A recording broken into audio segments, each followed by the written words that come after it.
Hey guys, thanks for tuning in to All in Our Heads with me, Mike Gaffney, and my boy Joe Fernandez. We appreciate anybody new listening. Welcome to the podcast. This week's is a pretty long podcast, like almost 3 hours. So if you're new to the podcast, it's not normally this long. So welcome. But what's the best way, Joe, for our listeners to get us? Well, we've been promoting the Laughable app for iPhone and Android. It's a great way to subscribe. You can subscribe to our podcast as well as our individual pages, or iHeartRadio. But most people have been listening just on the Libsyn Feed app. So right. I guess nobody likes to use podcasting apps, but there are apps available if you want to do that. So we prefer the Laughable app. So download that to listen, or just keep listening however you do. We appreciate it either way. Good cast today. We went long, which is fine, but we had good conversations. We talked about some creativity and working hard at the beginning. Talked about creative. Yes, not letting each day pass you by. Like getting on top of shit. We talked about Food Network, and we watched Gordon Ramsay do the best steak sandwich ever. Yeah, and me and Mike talked about maybe we should be on food shows or reality shows or being judges. We talked about gun control. We talked about gun control for a part of it. We talked about some stories from the road, especially getting lost on the road when you're in states. Driving. And we talked about the untimely passing of ex-MLB pitcher Roy Halladay at 40 years old. So it's got everything. This podcast, what we're trying to say. So yeah, potpourri. If you're a old listener, you'll like it. If you're a new listener, I think you'll like it too. It's just a little long for you. So right, whatever. Fuck you. No, just kidding. Okay. And welcome to the show. And welcome to the show. On that note, check it out.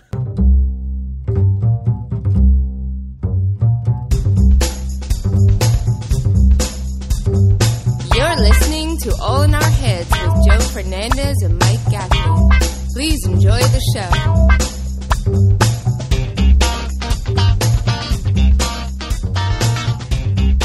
Hello? Yo, there you are. All right.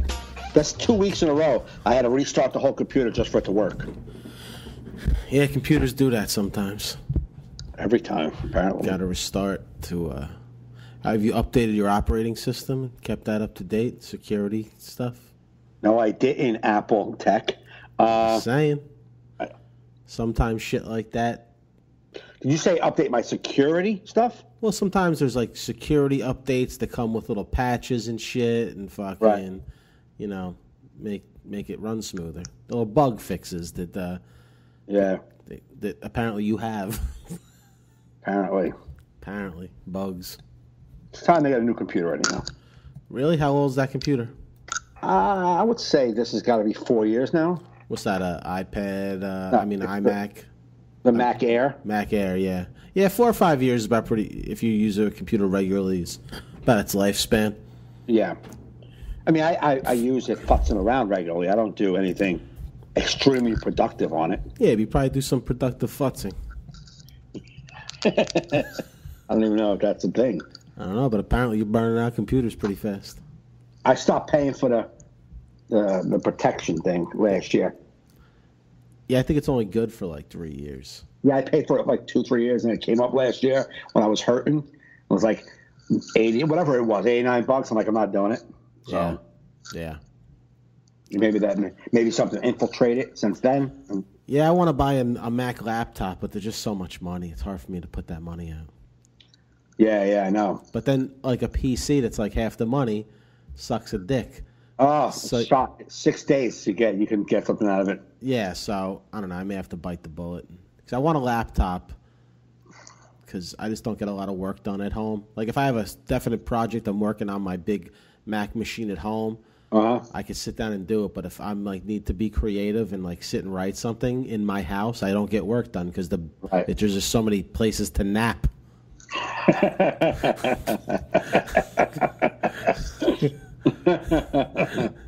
There's a lot of places to nap.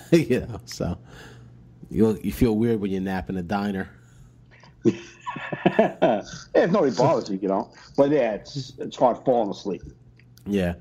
But then I also feel too douchey to be working on my laptop in the diner. Like, I feel like, oh, you're that guy? Go to the library. Yeah, the library's not bad.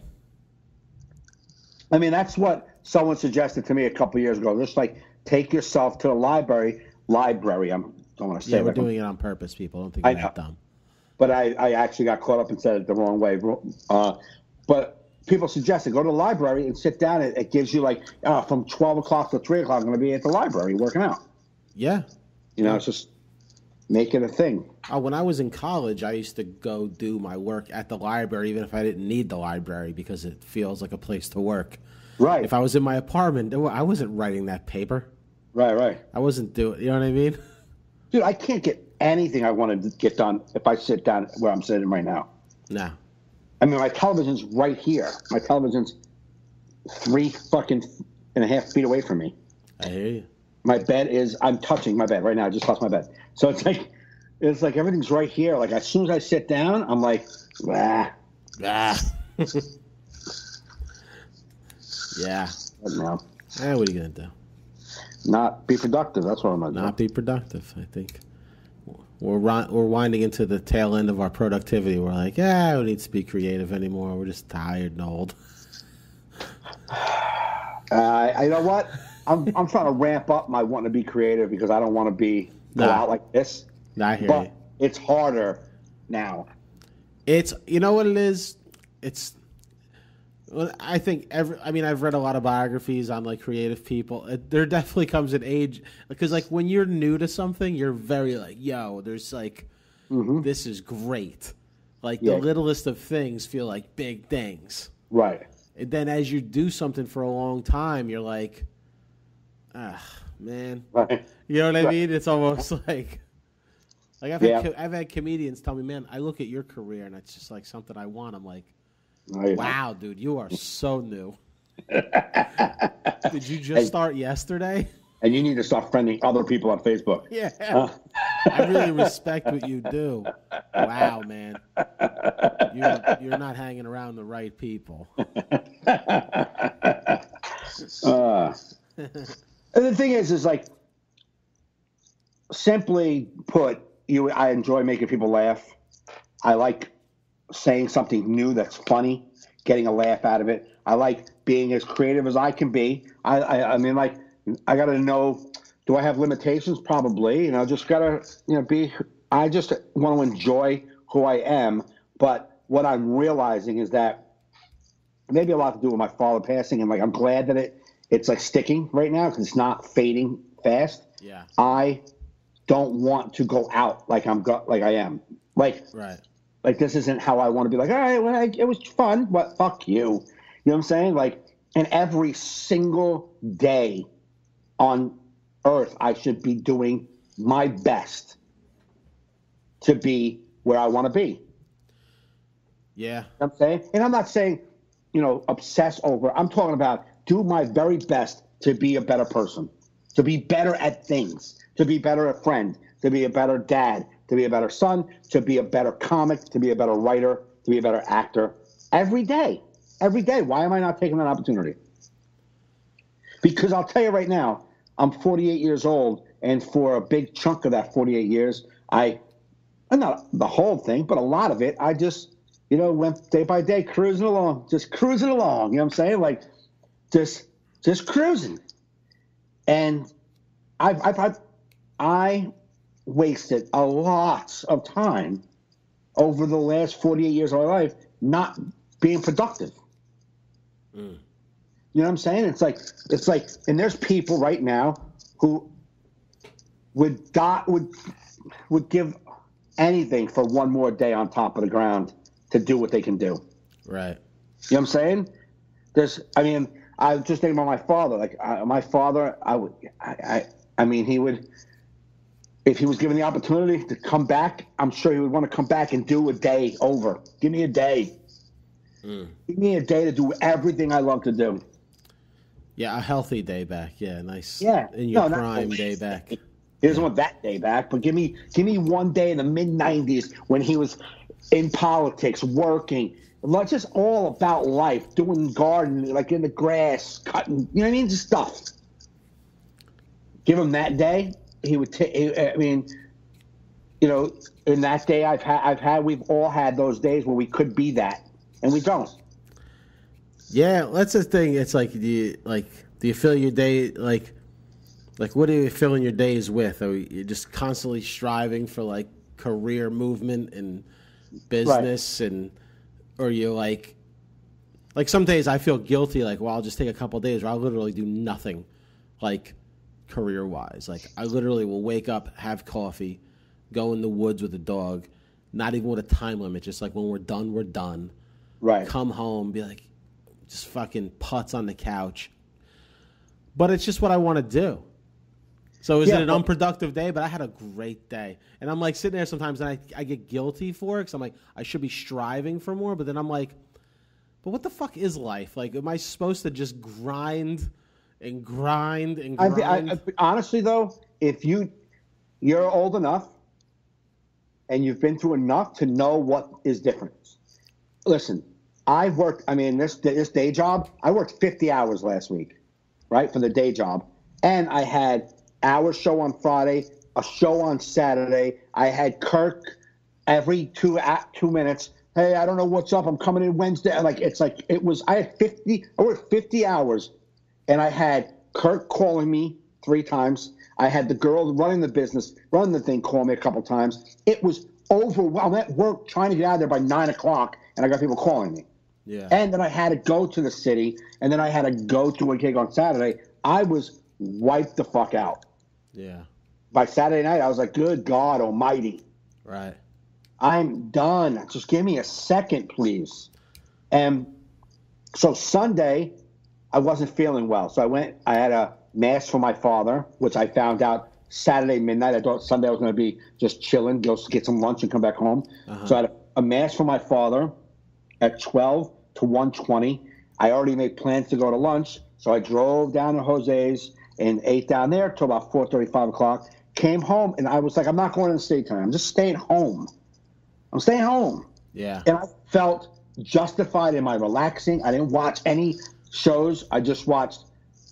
I didn't even I'm going to put on Walking Dead. Fuck it all. I was going to sit on my computer, futz around, play a little poker on my computer. I felt justified in all of it.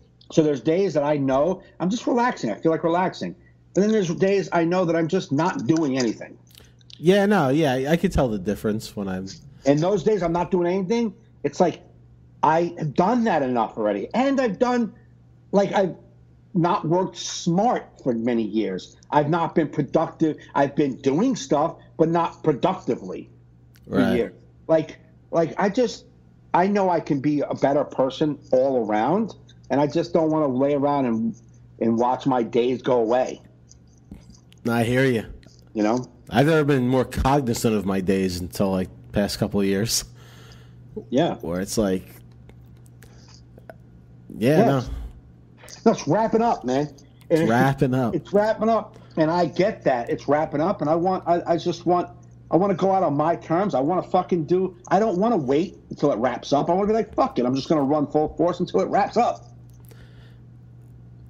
I don't want to relax anymore. I've had a pretty relaxing life. Yeah. See, I've always worked a ton, so I feel like I'm ramping up to relax. You know what I mean? Yeah, but I'm talking like my father worked 2 full-time jobs. One from 7 in the morning to 4 in the afternoon, and then from 4:30 in the afternoon till midnight. And he came home, went to sleep, slept for about 4 hours, got up, went back to work, and did it again. Yeah. That's what that dude did for 25 years. Yeah. That's a fucking worker. Yeah. Come 60 years old, I'm wrapping it the fuck up. You know what I'm saying? Yeah. I've had jobs. I've worked a lot of jobs. I've worked a lot of hours. I've worked a lot of careers. That's not the working thing, isn't I'm talking about. I'm talking about just in general doing what I want to do. Yeah. What am I doing? What am I waiting for? It's always tomorrow. Like, I got to start that. I got to start that tomorrow. got to start eating better tomorrow. I got to start walking tomorrow. I got to, you know what? I'm going to write that script tomorrow, man. I'm going to get up, write it. It's always tomorrow. Yeah. Dude, it's never going to come. No, you just got to do it today. Just got to do it. Yeah, man. That's why I started that acting class again last night. It was the second part. Okay. I loved it. And it's like I never even had desire to be an actor, but I love the class, the creativity of it, even though we're all new to it. Right. And this acting class, we're breaking down monologue scenes and like line by line. And it bringing me right back to film school when I was taking those script writing classes and breaking down story. And it's like, this. I remember these creative juices I got from doing this shit, man. You know, I think it's going to make me, I don't know. No, it's awesome. I mean, being around creative people doing the arts, doing some sort of different muscle when it comes to performance is, I mean, it can't do nothing but, if you're in love with the arts, it can't do nothing but, like, generate excitement. Yeah, it made me think of like that thing, like you think of stand-up. Is it an art or is it just like this craft of like I feel like stand-up, like, I don't know, like when you're around acting and doing the acting stuff, it feels artistic almost. Mm-hmm. Like or it's like stand-up. It's like, unless you're in a theater or like in a setting and you're like, you're a fucking jukebox, you feel like sometimes in some of these clubs. Like there's food going around, there's drinks, just like cacophony. You're like, this doesn't feel like art. It feels like I'd be like, hey, you, what the fuck? Shut the fuck up over there. Hey. The surroundings aren't conducive to the artistic form, but to go up there and manipulate words and manipulate people. And I get the act of writing a joke is artistic. No, but even the performing part, just because you're in a shit venue the art doesn't.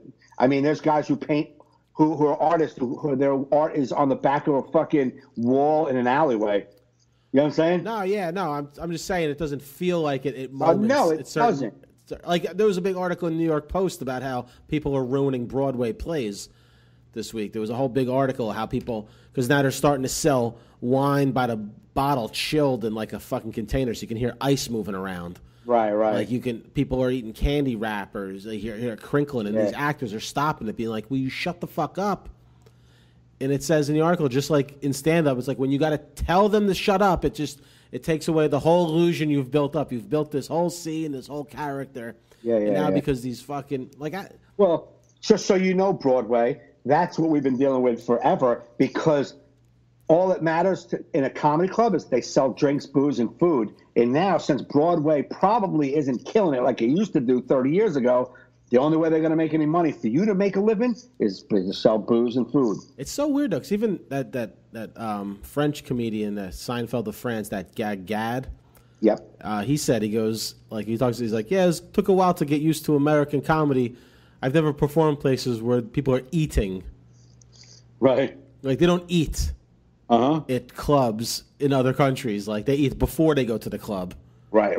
Like, it's just so weird how in America it's like it's about everything but the show. It's like, but in America we started out like that. I mean, we started like bum rushing these bars. Like, can I set up a microphone here and just do some cabaret while you're all drinking and getting food? And then when the bar owners realized that you could sell more booze and food if you put up some comics, they just made it that. I hear you. And that's all it's been ever since. And then there's great comics who could take it out of that atmosphere and bring it to more of an artistic atmosphere. But for the most part, us grinders, we're in the shit atmosphere of sell some wings and beer. Yeah. No, it's just like that whole, like, you know, like when you're in a theater performance, like with a stand-up, you can probably elaborate on a story and get stuff out more and explore something. Where in a club, it's like their attention span is like split second. It's like, come on, give it an eye. You're like, all right, here we go. It's another joke for you. Or you can go, I don't really care how you feel right now. I'm just going to do this anyway. No, you do that anyway, but, you know, you got to be the right guy to do that. 'Cause in the club's like, why are you doing that in my club? I just want you to kill. You know what I mean?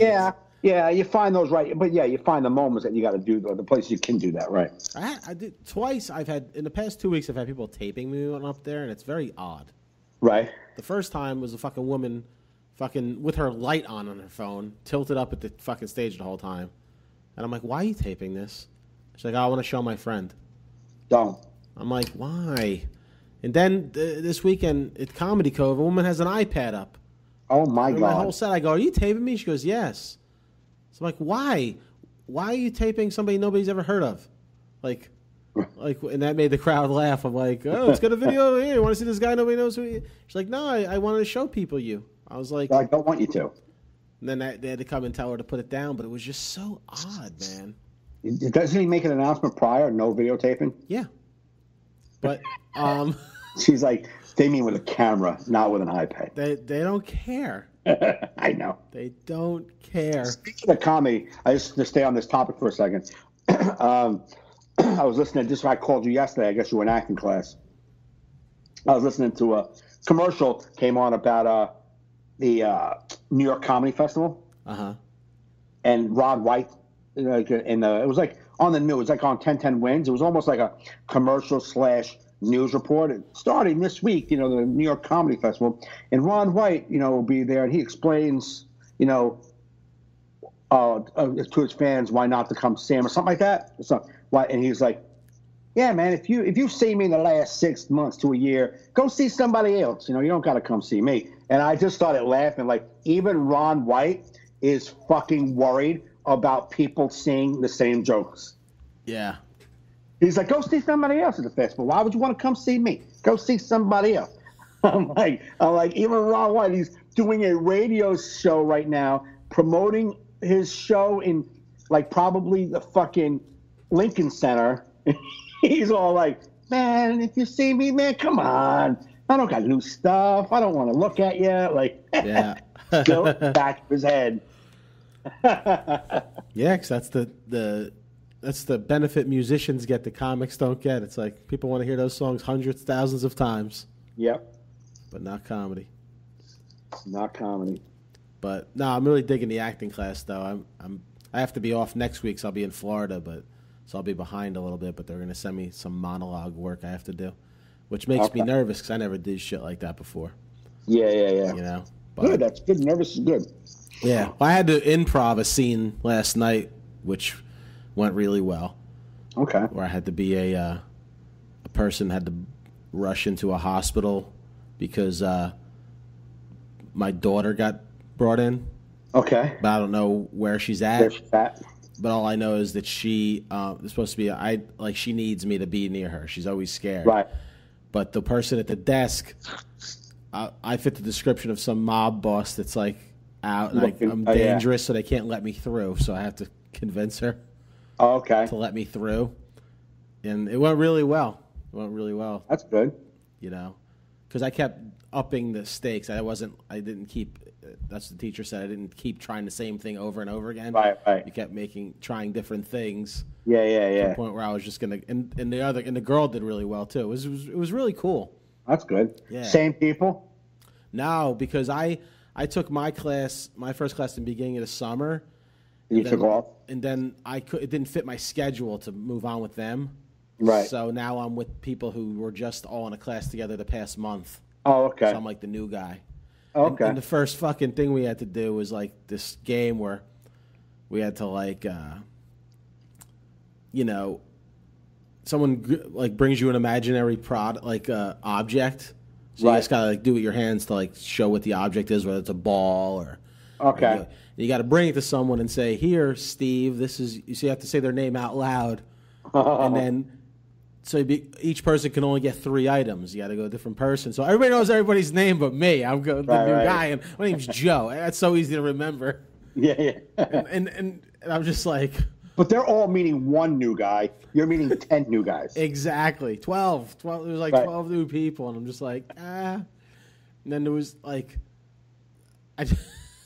there was this one girl, Harriet. I just remembered her name. Why would you not? Harriet got my first 2 things. I just kept whenever somebody I'm like, "Hey, Harriet, here's a hot dog." But then Harriet was full, so I had to try and remember somebody else's names. I'm like, oh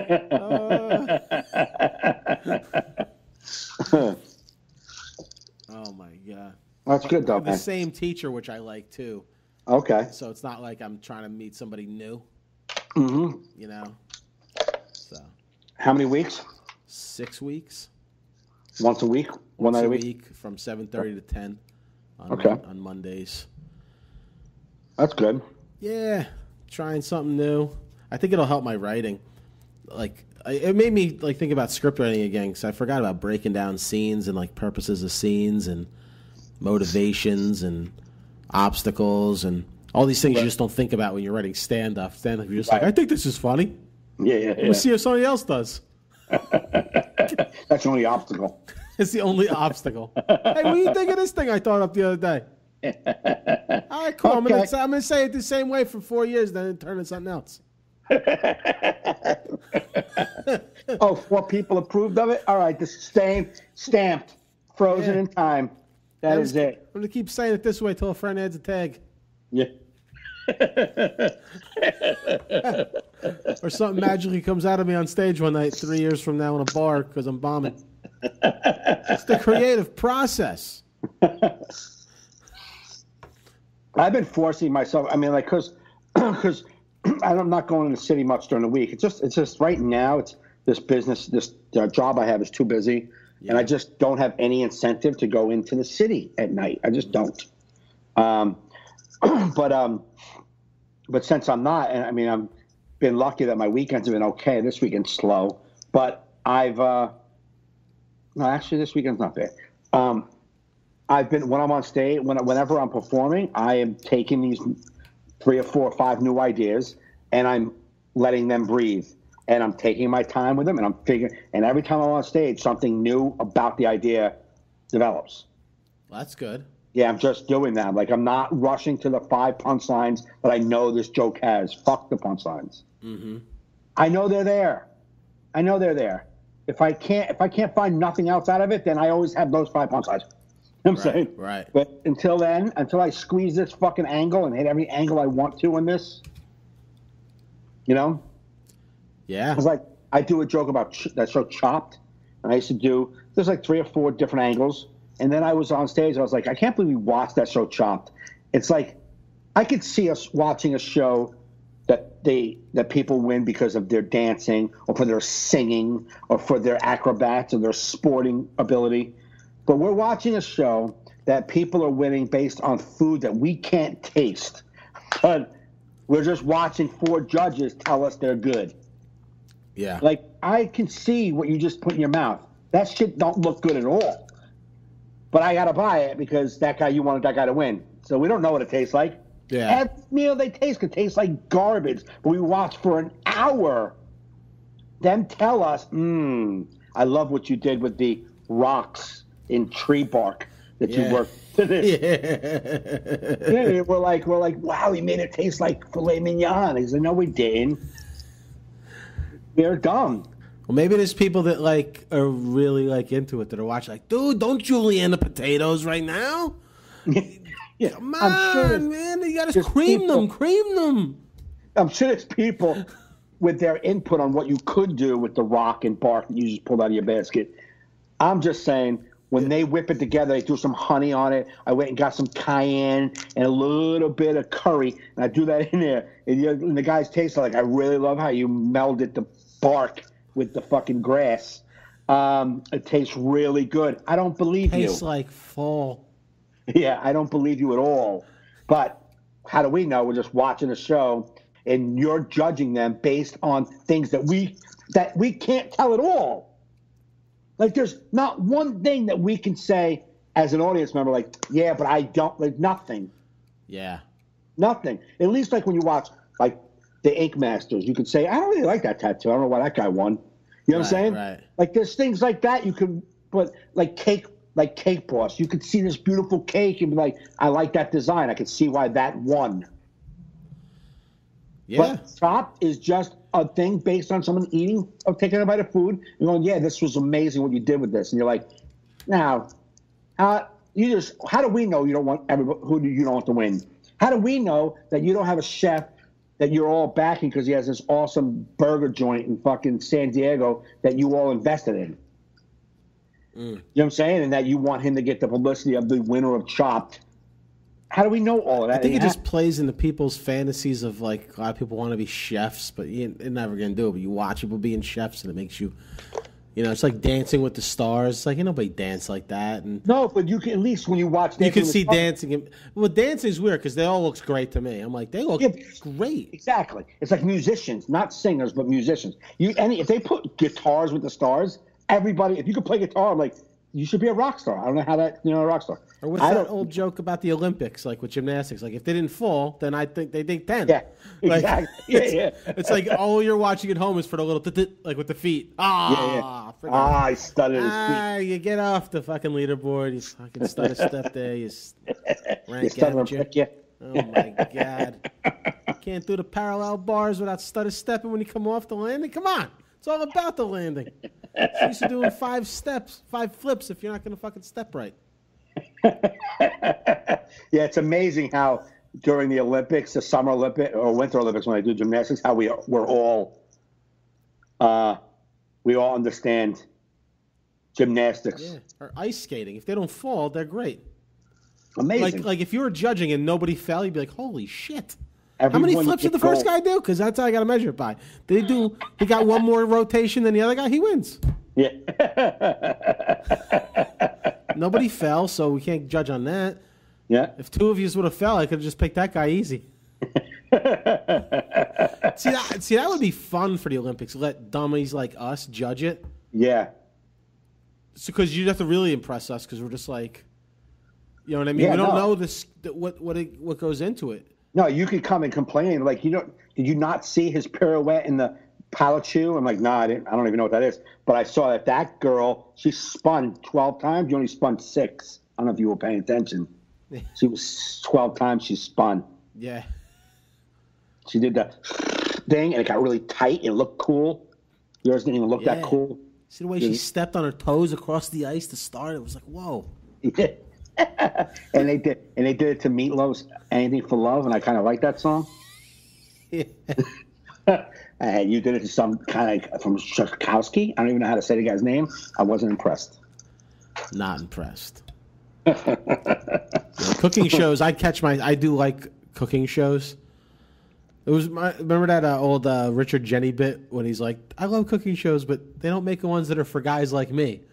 Like, I can't cook any of this stuff. He's like, and he made that character Bill the Belching Gourmet. Yeah, I don't remember. I don't remember. He just has a microwave. Yeah. And he's like, tonight we're going to make macaroni and cheese. Still 89 cents a metric ton. Yeah, I mean, dude, somebody put, I don't know, last night I woke up sick and looked at my phone, and then there was right on my Facebook some video came up of like Gordon Ramsay cooking the best steak sandwich. Have you seen that video? No, but I want to. Just watch. It's about a 5-minute video of him cooking the best steak sandwich. Yeah. And he has this like round log of like, it's like the filet mignon log. Like the thing bothers me, he calls it fillet. Kind of don't like they did that. He calls it fillet? Fillet. You have to take the fillet. I'm like, let's just say fillet, you fucking douche. He says fillet, and he says, what else does he say? There's another thing he says that he's like, come on, man. You don't have to do it that way. You don't have to talk like that. Know who has videos I like? That rapper, Action Bronson. You know that rapper? He's like a big fat white rapper named Action Bronson. He's actually pretty funny, but he has a cooking show called Fuck That's Delicious. Oh, really? Yeah. But I follow him on Facebook, so every once in a while he'll just make some fucking crazy ass sandwich that he just makes at home. Right. Because he's like, I went to culinary school for like a year, but ain't no real chefs stick out culinary school. They all learn how to cook on the streets. He just makes like these crazy things. You're like, that's fucking looks delicious. Right. And where's he from?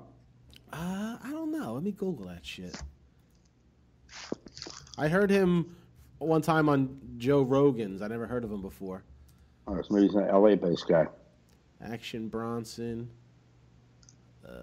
Where's he from? Oh, he's from Flushing, New York. Nice. Yeah. He's a rapper and chef. But he's a chef. I mean, his full-time thing is rapping. Right. But he is a chef. But he's an interesting dude. Like, if you hear him, like, on interviews, he's just like a good dude. Yeah, I think it's called Fuck That's Delicious. Fuck That's Delicious. That's a good show. Yeah, it's on Vice. I don't mind watching a cooking show that you're teaching me how to make something. You know, I'm not saying I like watching Chopped. I'm an idiot American as well. I can sit watch a show that I don't have any say in the judging, but it's a show that's judged. So it's kind of dumb. It's just when you watch American Idol, you might not have a say in who wins, but you're like, well, you have an opinion based on what you heard. What you heard. Well, what's your opinion when you watch Chopped? No, it's like it looks like it could be delicious, but sometimes stuff that looks delicious, you're like, exactly. They said it sucked. Yeah, exactly. It's like it looks really good. Yeah, it looks like you use a little too much coriander. Who gives a fuck about the coriander? Who tastes coriander? I don't know if that's a real ingredient. You're making that shit up. It's just probably pepper, and you're just calling it something. Who the fuck knows what that is? Who knows? You didn't use the leaf from the tree. What? Who wants that? Who's ever eaten something like, did you use a leaf from the tree? Get the fuck up. And if you are a person who says that, I don't want to hang with you anyhow. You got to find out what coriander is. It's like cilantro. Okay. So called cilantro. Is it? It's coriander, also known as cilantro or Chinese parsley. So you fucking pretentious motherfuckers calling it coriander. Making it sound like... That's what I'm saying. Do they sprinkle coriander on the side of eggs at IHOP? Don't I? We don't call it that. We call it fucking parsley. Or cilantro or whatever. We make a fucking Mexican omelet. Coriander. Truffle oil. But yeah. But dude, if you have later on, just Google that. Gordon Ramsay's the best steak sandwich ever. Holy. And he just, after he cooks it all, he slices, like, he takes that log of filet mignon and just slices it and puts it on. He has it's little bread like I don't know if it's Italian bread or like little. The ultimate steak sandwich, Gordon Ramsay? Yes. Oh shit! I'm gonna watch it on mute while we talk. It looks. I watched it on mute because it was late at night. I don't even want to hear if you're making a nice. I don't need yapping. I just want to watch the cutting of steak. Yeah, just look at the meat itself. You're like, if anything doesn't need audio, it's that. I see the steak raw on the counter. That's fucking nice. I know. Look at that thing. I know. Oh, he's sprinkling sea salt. Yep, and then he's gonna roll it around on the sea salt and pepper. Oh, I'm making this motherfucker one day. Yeah, I'm telling you. And then he combines a mustard seeds into a mayonnaise. It puts and that's what like is on the base of the bread. Takes peppers, like these hot peppers, tomatoes, red onions. Yo, if my edition is done by the time we do 100th episode, we're making these and eating them live on Facebook. Oh my God, we should, man. Yeah, man. We're gonna fucking hell yeah, dude. We'll go live from my kitchen and then we'll go into the room. While he does the garlic, he sits. Oh, it's fucking good, man. If people want to watch along with me right now, if you're listening to this, the ultimate steak sandwich, Gordon Ramsay. It's on his. Oh, he's in. It's in the pan. See, that's some confidence in cooking steak. We do it in the pan. But watch, it gets better. But just watch. He's got the garlic, the whole cloves in the fucking pan. And now he's taking some thyme or whatever it's called. Thyme? I'm not listening. I assume that's thyme. Or coriander. Oh my God! He's putting it on top of the garlic. And I know. He's throwing things. What is he throwing in there? He put butter. He put butter in there. He's juicing it, and he's pouring the butter on top of the steak. Yeah. Oh my God! How is Gordon Ramsay not 700 pounds? Look, it's like porn, bro. This thing. It made me wake up and then put it on. After I watched, I had to put the volume back on. I'm subscribing to his YouTube channel. This is great. Oh, and then he put it in the oven. In the oven. Nice. Oh, he's got another pan out. Oh yeah. Oh shit. Let me fast forward. Oh, he's chopping red onion. All right. Chopping the red onions, and he gets these peppers. Oh, the peppers, yeah. And I could probably go without the peppers. Me too. I would leave that out because I don't like that spice. Drizzle some olive oil in there. Yep. Throw it in there. It's making a nice little saute. It's going to be in the bowl. Oh, it's really watch. I'm watching, dude. I'm watching. I wish we were live. You could show people, what we're watching. Cause this is delicious. So amazing. Looking. So right now he's got that mixing up. Oh, he's cutting little tomatoes, yellows and reds. Yellow and reds. Pops them in, and they pop. Oh, skin gets a little bit of. It gets smushy in there. Ah. Holy shit! It's called a relish. He's making a relish. I know. I'm making a relish. What did he scoop in there? Is that mayo? He's got mayo now. Oh my lord! Mixes that up. Oh, it's like a mustardy, like a Dijon. Yeah. Oh my god! Like a Dijon. He made that right there in front of you. Look at that relish. Yeah. He's throwing some other fucking green leaves in there. Looks like a spinach or some type of shit. I don't know. Basil, maybe? I don't know. Oh, basil. Yeah, that's what he says. Holy shit, that relish! I want to make that just for hot dogs. I know, man. How good does that look? That makes a hot dog fancy as fuck. Yeah. Now, does he take the steak out yet? No, the steak just came out. He's turning it. He's taking it out of the pot onto the plate. Oh, he's gonna let it set for a little while. You have to. You gotta let the juices. Gotta let it set for a little while. The same amount of time that you cook. Top of it. Huh? He's pouring butter. Oh, he just squeezed it like a fucking bitch.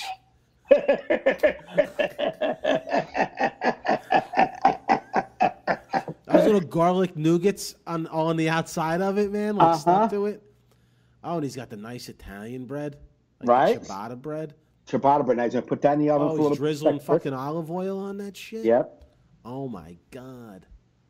Watch how beautiful. Oh, no, he's putting it in a little pan. Yeah, it's gonna go inside the oven. Go inside the oven for a little bit. Oh, wait, whoa, okay. He just took the steak off. He's about to cut it. Yeah, look what it looks like inside. Oh, the knife's going through now. He just hits the bottom. Like butter. Look at that red goodness. Look at that. I don't know how Ritu's a vegetarian. It's like she's stupid. That's why. Oh my god! It's like if I could give her anything in life, the ability to enjoy this. It's like you don't know what you're missing. Oh, did you put it on the bread yet? Take that little he's putting the Dijon on. Yeah, there you go. Oh, no, he's laying a little fucking leaf of lettuce on there. The fucking piece. This is almost like a fucking, like a mini sandwich. It's amazing, though. With the little relish. With the relish. Holy shit! How beautiful does that look? Bro, we're making that. How beautiful is that? I'm making that. For our 100th episode, we're making these fucking Gordon Ramsay sandwiches. Yeah, let's do it, man. Hell yeah, dude. Hell yeah. Maybe what we'll do is we'll have 100th episode. We'll have a guest or two on and make fucking steak sandwiches. There you go. We'll set up the cameras in the kitchen, dude. There you go. Or even if we cook before, we'll just do the cooking part, me and you. Then we'll have the guests in to eat it in the studio area for the podcast. There you go. You know what I mean? Oh, that sandwich is fucking good, dude. I've produced a few cooking shows before with some big chefs. I did one with like Rudy Giuliani's old private chef. Right. One time, and she cooked this fucking. I'd never like lamb in my life, lamb chops. Right. She made it. I was like, what the fuck? I was like, what the fuck? How did you? This is the greatest thing. What the fuck's going on here? like when you work with like pro chefs like that, you just like watch them cook. You like we're sitting there behind the cameras, like just our fucking socks are wet from drooling, just like we're gonna have samples, right? But you could smell it too, right? Because you're right there. Oh, fucking A, dude. Yeah. Fucking A. That's like hard to edit that shit. Then you got to take it to editing, and then you're sitting there editing this gorgeous food while you have your fucking Wawa sub. You're like, this ain't good. This is not. So I saw you promoting the coffee waffle things, but they give them on planes, man. Yeah, I got it on a plane to Aruba a couple of years ago. Okay. And I'd never seen it since. Oh, okay. And I couldn't find it in stores. And then a friend of mine found it in some store, got me a box. And now apparently I find out they're sold in like Marshalls, which is weird. Why would I look there? Someone said they sell them in Marshalls. I'm like, I buy shirts in Marshalls. Apparently Stroop waffles are there, though I doubt they're the freshest ones there. But really? You've had them before, right? The Stroop waffles? Oh, yeah. They're fucking, like, I don't know how they've not been talked about more. Like, they're fucking amazing. Really good. And I always, like, I'm on a plane, I look up like a little, like like a kid from Ethiopia. I'm always like batting my eyes, like, can't throw me another pack of that? Like they always throw me a couple of extras. Well, like on the planes, they're individually wrapped. I guess there's like 2 in there. But this box my friend got me was there's 1 in a pack. It's a box, and inside is a bag of 8. Oh. And they were so much softer than on the airplane. Oh, really? And I didn't even put them on the coffee cup to I didn't do none of that. I just went straight up just to. Right. Yeah. Oh my God! Then I found out there's chocolate ones. I didn't know that. I don't need the chocolate. I like this. No, I know, but the caramel, there's a honey, there's a chocolate, but you gotta try it. You gotta try it. No, because I don't know. They're so good. I feel like, and then somebody told me they're disgusting, and I'm like, are you trying to be unfriended by me? I don't even know what's going on. I've never blocked anybody in my life, but we're about to if you don't stop this nonsense. It's waffles and caramel. Yeah. How the fuck? They are good. I mean, they're amazing. I don't know, but I like on a plane. I want a few of them. Well, it's better than any of that fucking pretzel mix a plane gives you. Yeah. No. Would you like a half a bag of Chex, imitation Chex Mix made? Yeah, I want Chex Mix made by United Airlines. Yeah, with like that one spicy thing in there. You're like, what was that I just ate? What was in? Yeah. What the fuck was that thing in the Chex Mix? Yeah. Yeah. That spicy, crunchy thing? Like, what the fuck was that? I don't even know what I put in my mouth. What was that? You got your pretzel, you got your nut, then you got that spicy thing. It's not quite a Cheez-It. It's too thin to be a cheese. I don't know like what a little it is. Spicy Cheez-It dick or something. It's like it sucks. It's like a little stick. It's like a spicy Cheez-It stick. Yeah. Like, just what the fuck was that? Why is that in there? You know what it is? Whatever barrel they mix Cheez-Its in, there's probably in the corner where the dirty is. Yeah. And they got to clean it out. And it just from it bouncing around, it creates these little shitty sticks. Yeah. And throw it out in the fucking airplane mix. The savages will eat it. It's a little too spicy though. I like it. Yeah, that's why it's running around in all different spices for weeks. Yeah. Just put it on there. I hate that thing. I went out. I took. We're just talking about eating foods, and I took my kid out. Me and my kids went to. You ever go to Port of Call? It's a buffet. I think they have like 2 or 3 of them. Nah, I never heard of it. We went to one in Hackensack. Really good choices, food. I mean, like the mix is really good. A lot of different stuff to choose from. But they had like dessert bar. The dessert sucked. There was nothing I liked, but they had a big chocolate fountain. So my son's, it looks delicious. Yeah. So my son goes over there and he chocolate dips everything. He couldn't, chocolate dip salmon. I mean, anything he can get in that fucking chocolate dip salmon. No, I'm just saying he was just chocolate dipping everything. That's when you know you're in the chocolate. He came back with a plate full of just chocolate dipped everything, and he starts to eat it, and it is disgusting.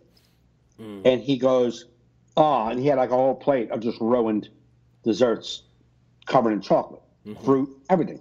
And he's like, Dad, taste it. And I'm like, no, I don't want to taste it. He's like, it's fucking disgusting, Dad, taste it. I'm like, no. It's disgusting, taste it. I don't want to taste the disgusting things. Like, you suck, Dad. You never want to taste the disgusting chocolate and just for the experience. I'm like, no, because I don't want that experience.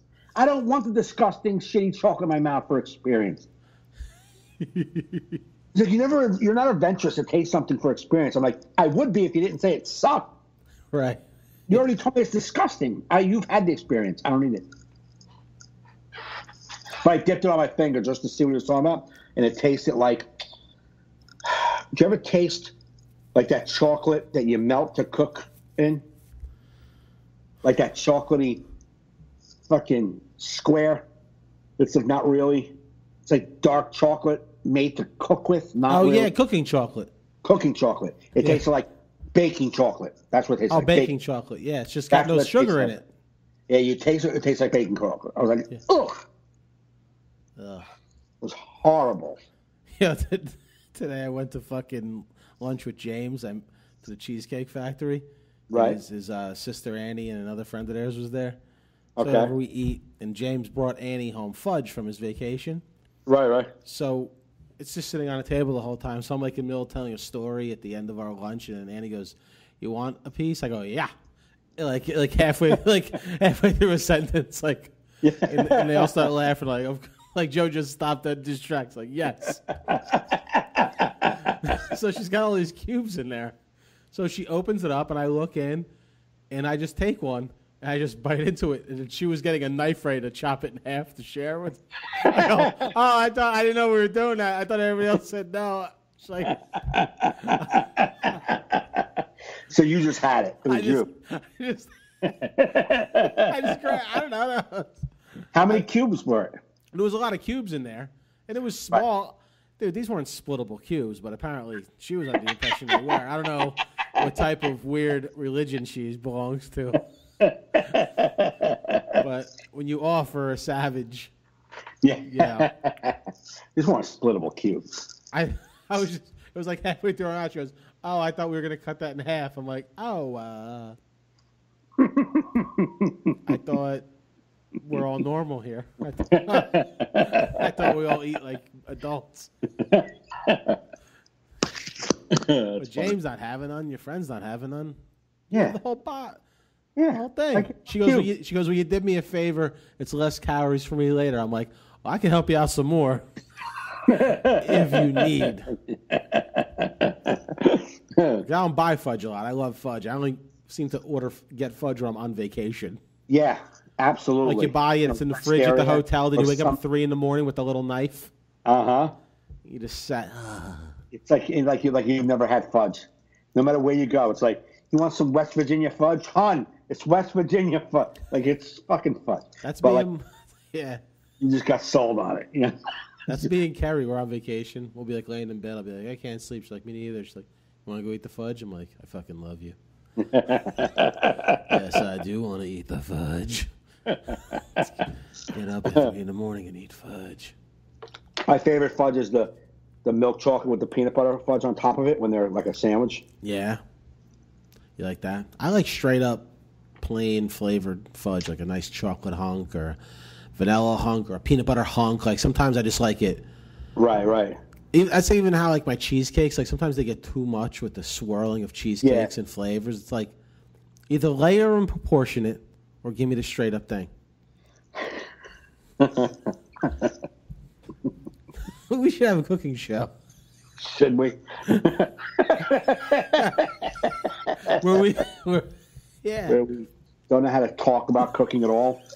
But I think that's what people would like. Absolutely. No, they would. Like me and you were like, look at a cheesecake. Look, they got the layer of this with the thing over here. Yeah. It's got the dollop of that shit. And then they just put graphics pointing at what we just talked about, telling everyone what it is. What the real words are. What the real words are. Dude, they got this swirl of shit over here. Caramel. Yeah. They drizzled in. They dolloped this stuff away. Red velvet. I got to say, recently I was at Cheesecake Factory and I got, it's called the pumpkin pecan cheesecake. Mm-hmm. It's like a layer of pumpkin cheesecake, and under it is a layer of pumpkin pie. Oh, okay. I mean, a pecan pie. So it's pecan pie and pumpkin cheesecake, and it was just like fucking heavenly. Real? I don't like either one of those items. Oh, well, if you did, you'd love this. It sounds like I might have loved it. I don't like either one of those fucking things. Oh, my God. So, how about the Larry David controversy? I didn't even watch it. I read a little bit about it, but he did a Holocaust joke, so. I watched it, and the thing I got from it is totally Larry David, an episode of Larry David on his monologue. It's the way he has that awkward, make you uncomfortable talk, say unfiltered shit would make you uncomfortable in a conversation. Yeah. The jokes were his delivery as a stand-up was very amateuristic, but I think that's his angle. Right, he's not really a stand-up. But I think even with delivering his joke, I think he meant it to be that amateuristic, like sounding. Right. I don't think he meant to be Chris Rock or Seinfeld or Louis C.K. standing there chopping him up. I don't think that's what he meant. I think he meant to be awkward and here's my joke. What's up? Yeah. The joke, was, about hitting on girls hitting on women at camps, like Holocaust camps. Oh yeah, I read yeah. Like how it would be he'd be like, hey, if we make it out of here alive, would you like to get some? Like that was just an awkward conversation to have at a Holocaust camp, and that's what I got out of it. So I don't really think anybody's offended as they want to. Even I have some pretty liberal people on my Facebook, and I see people that were pretty liberal go against the thing against him. I mean, they were supportive of him. People that are pretty liberal were supportive of him. It's just ridiculous. People are just nonsense. They're just looking for anything. Absolutely. It's just enough with the fuck. Take a fucking joke, people. Yeah, if he was a teacher in a classroom doing that to his students, yeah, you could be like, wow, that's pretty fucking odd. Right. And it's also, if you're watching him going, he is disrespecting everybody who was in a concentration camp by doing that. Like, really? He's disrespecting them by saying, if I was in a concentration camp, would I be able to flirt with a girl? That's disrespecting them all? Then you gotta, everyone who gets disrespected that easy is a bunch of pussies. You're a bunch of fucking pussies. If everything that is offensive, that's offensive to you, then you just don't, how do you function in the world? How do you get through on a daily? Yeah. If everything bothers you. I can't say, that hurt my feelings. What the fuck? How does everything hurt your feelings? You fucking nut job? Yeah. I don't know, man. I was doing a show. I was talking to an Asian guy in the crowd, and I said something. I was like, "What's up, Asian dude?" And then some like little rumbling, and I was like, "Shut up!" And I was like, "What's your name, man?" And he was like, "Rick." And I was like, "Well, that took me for surprise. I mean, I wasn't expecting it to be Rick." And I was like, "I'll play along though, okay, Rick? And your name's not really, Lee or some shit. You know what I'm saying? Like, I was like, I'll play along, Rick. More like Rick Shaw." He laughed. The people with him laughed. Some people grumbled. I'm like, you guys are pathetic. Why? Because I made a racial joke, like a joke about Asians. To an Asian, friendly, I don't mean to hurt his feelings. And if there's anybody in this room that's Asian, like, I just thought that I feel not welcome in this room or in this country, I need to leave. Like, you fucking leave then. Leave.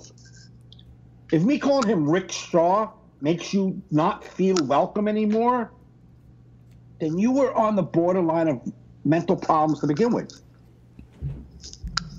Yeah, I can't. I had a woman doing like this. What was it? I'm trying to remember if it was the Kevin Farley show. I think it was the Kevin Farley show Friday night. A lot of my jokes was going, aww. Aww. So I turned it into a part of the show where when she wasn't doing it, I'm like, no awes? No awes? Aww. So I even had the crowd doing it towards her. Aww. She was just everything. I'm like, come on. We're adults here. It's not awe. You know what I do when I hear awe? I don't know if you've been with me. As soon as I hear someone say awe in a joke, I go, I just heard awe. I'm going to put a little thing out there. If I hear one more awe, I'm going to smash in the face with the microphone stand. That's how. I don't know who did it. I act like I don't know who did it. I don't know who just did the awe. If I hear one more awe in a comedy show, I'm going to smash it in the skull cap with the microphone stand. Yeah. All right, we're going to move past Oz. Yeah. I get it a lot when I talk about how it sucks getting old. I tell people, I'm like, really, we're all going to get old.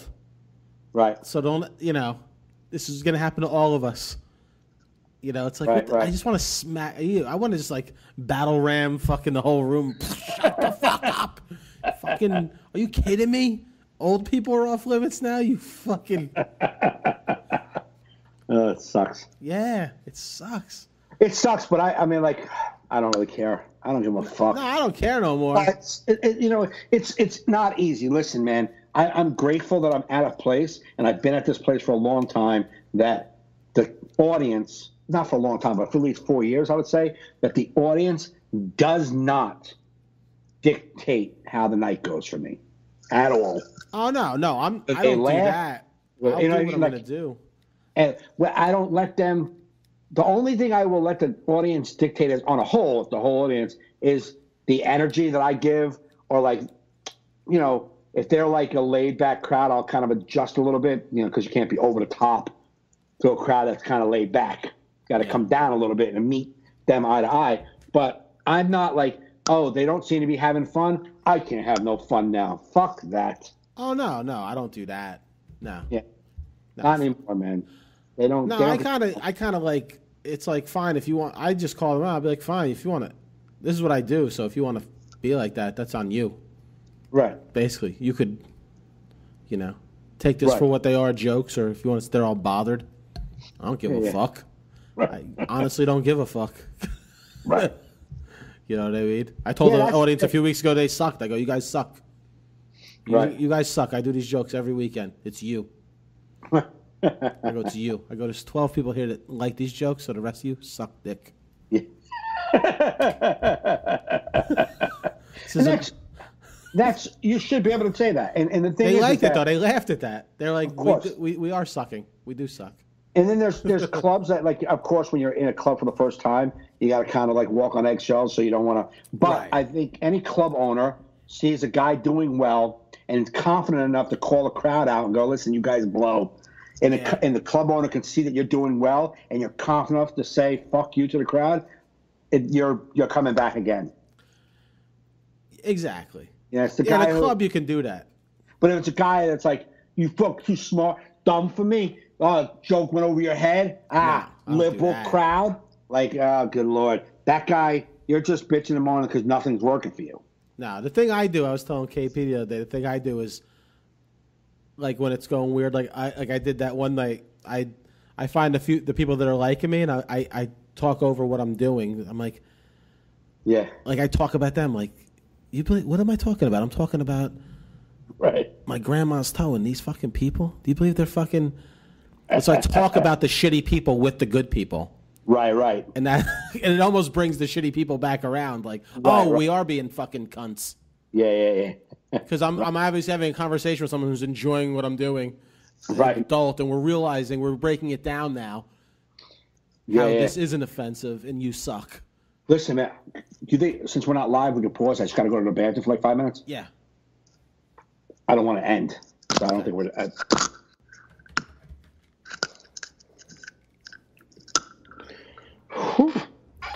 We're back. Thank you so much for that little break. Hey, what are you going to do, man? Yeah, I've been sick for like, I got sick yesterday and I've been sick today. Like, I went to work yesterday and then got there and 20 minutes later I was like, I'm going home, man. I was like, I called my boss. I'm like, I'm not staying at the store. I gotta go home. Yeah. We got to get you a microphone. Your audio sounds like ass the past couple weeks. Yeah, and I ordered that and then they credited my card back and never sent me the thing. Fuckers.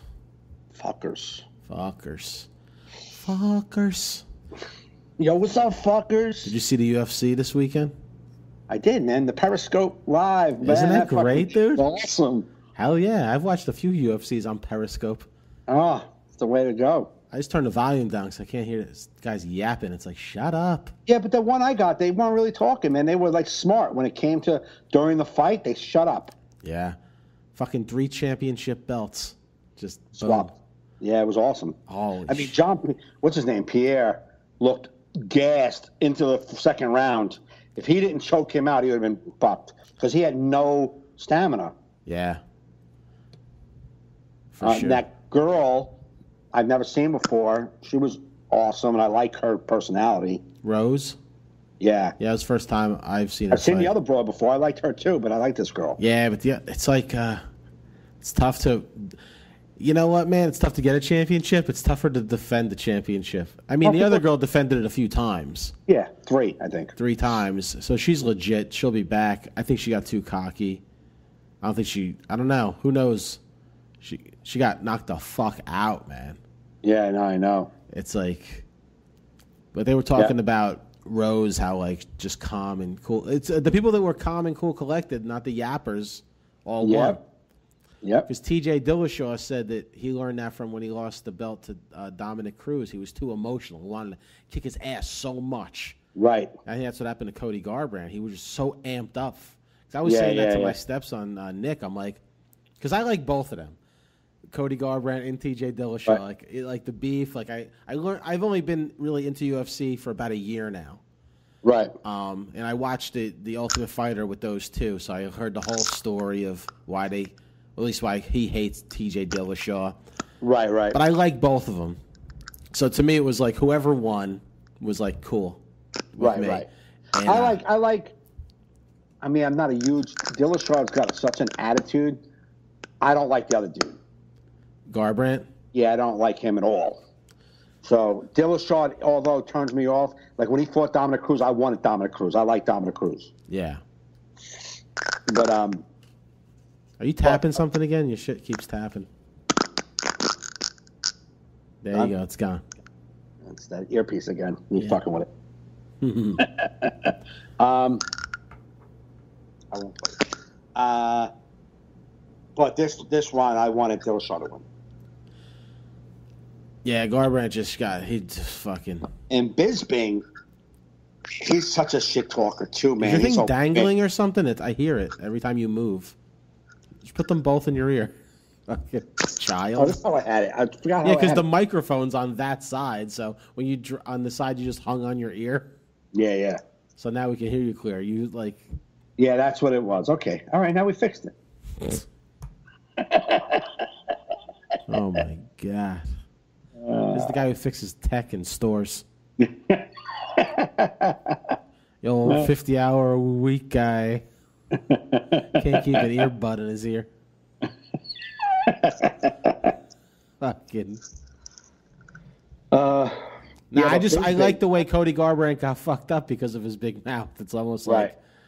I feel like they all never seen Rocky 3. It's like you become champ. You lose, you just stay humble. You get humbled. If you don't stay humble, you get humbled. Yeah, man. It's hard to stay humble in that sport, though. I'd imagine, man. People, like Bisping, like he said after, he's like, I was just doing it for the show, man. Yeah. And I believe him. Because he seems like he was doing it the whole time. It was just like silly. Smack talk. But Cody Garbrandt, I'm like, he really feels fucking crazy. And you see the way he's marching in the fucking ring, you're like, I don't know, man. He better watch out. But I hate the way he made excuses. Like, he's like, I still think I'm the best fighter. I just made a technical error. It's like, yeah, that's what happens when you lose. You make an error. Yeah. That's why all athletes in any sport lose. Guy hits a home run because the pitcher didn't make his pitch. Exactly, and he capitalized. Or the guy strikes out because he swung at a bad pitch. Like it's like mistakes. You capitalize on mistakes, and you made 2 mistakes because you got kicked in the fucking head. Hard. You didn't see that kick coming. No. And then you got he beat you to a hook. Right. Like you both were hooking at each other. Yours just missed them, and he connected. Yep. So he beat you. It's not like get the fuck out of here. You weren't the best. You were not the best fighter. You lost. Yeah, you didn't punch yourself in the face, bro. Yeah. He punched you. And the mistake you made was getting punched in the face. Yeah, it was like that. Like when Conor McGregor knocked out Jose Aldo in that 13 seconds. Yeah. And he's like in the post match with Rogan, and Aldo's like, it wasn't a real fight. He's like, actually, it was a real fight. You just got hit. Yeah. You got hit hard real quick. Right. Like you didn't dance around a lot, but it actually was a fight because the bell danged and a fist came at your face and you couldn't handle it. Yeah. It's just so funny to hear them not like at least Joanna admitted defeat. Right. And was like, I was beat tonight. She was better. So did Bisping. Bisping clapped for him. Bisping too. Yeah, he was the better man. He's like, he's like 50% of the people leave losing. I'm the loser tonight. Hats off to him. Garbrandt's like, nah, I still feel like I'm the best fighter. Cool. That's cool. It's good to say it, but we all think you're silly here now. You know what I mean? Like you just got knocked out. Yeah. Like maybe knock out one more guy. Yeah. And then say you still feel like. Do you ever like when you hear it when the announcements when Buffer announces Morito stopped the fight with a knockout in 30 seconds in the very first round. Yeah, that's to say that very round. I always wonder if the guy was like, we get it. It was the first. You're not going to say very first round, man. You make it sound a lot worse. Yeah, with it's a minute odd and a half in the very first round. It's like, you fuck. Yeah, it's odd the way they announce how you lost. And the winner by rear naked choke. Yeah. How about just winner? Yeah. And new. I was telling my stepson when we were watching together, I'm like, that's the best job in America, in the world. What, buffers? Buffer. He gets paid millions of dollars to do that. It's time. In the blue corner, like ring announcer making that much money. It's like, I don't care what you think is the best. That's the best job. Absolutely. You're in the spotlight. You have Do you ever fame. see him sitting on the side, like on his phone? Yeah. He can care less. He's like best seats in the house. There's no stakes. Yep. There's no failure. It's just money and center of attention. Yep. It's the greatest job ever made. Ring announcer. Or him, because he makes so much money. Right. Doing it. But it's like, yeah, because you think, like, even if you screwed up and, like, messed up. Yeah. Like, What can you mess up? It's not time. I'll mess up somebody's name or somebody's name. That I can get. You see some of those names? TJ. Dr. Gentry, TJ Dillashaw. It's time. But sometimes it's like so hyped up, like for people who were really not that hyped up about, you know what I mean? Like, hey, it's like, okay, we don't know this guy's name. Calm down. Yeah. Then you're way too excited about this guy first time in the ring. I want to see Conor McGregor fight again. I was reading an article about they're trying to push something for the end of the year if they can. Them, well, not boxing. Now, like UFC, I mean, it's almost the end of the year. I don't know how they can make that happen. But I don't know. I don't want so to see him he said he's always training, so he's always ready to go. Yeah. I never want to see him box again. No, he has to defend the fucking belt. Yeah. Conor McGregor. He's just so good to listen to. Yeah. Snake in the grass. That's my Conor McGregor. Yeah. That was good. Who the fuck are you, man? Not fuck. Fook. Who the fuck are you, man? Who the fuck are you? I will knock you the fuck out. It's precision and timing. Yeah. Who the fuck is this? I get my suits tailored. I like the way he talks about everything, even how great his suits are. Yeah. It's like, these guys can't touch me. I didn't even get my suits. They fit. Look at you with your baggy shit. Like, he's just the best shit talker. It's like, not when only he making talked to Nate Diaz, when he's like, "Are you kidding me right now? This is, if it wasn't for me, you would not make any money." Yeah. It was they were doing a Nate Diaz one where they have them side by side. They're like, Nate, how much do you want to make for a fight? And Conor's like, he can't count past 5, man.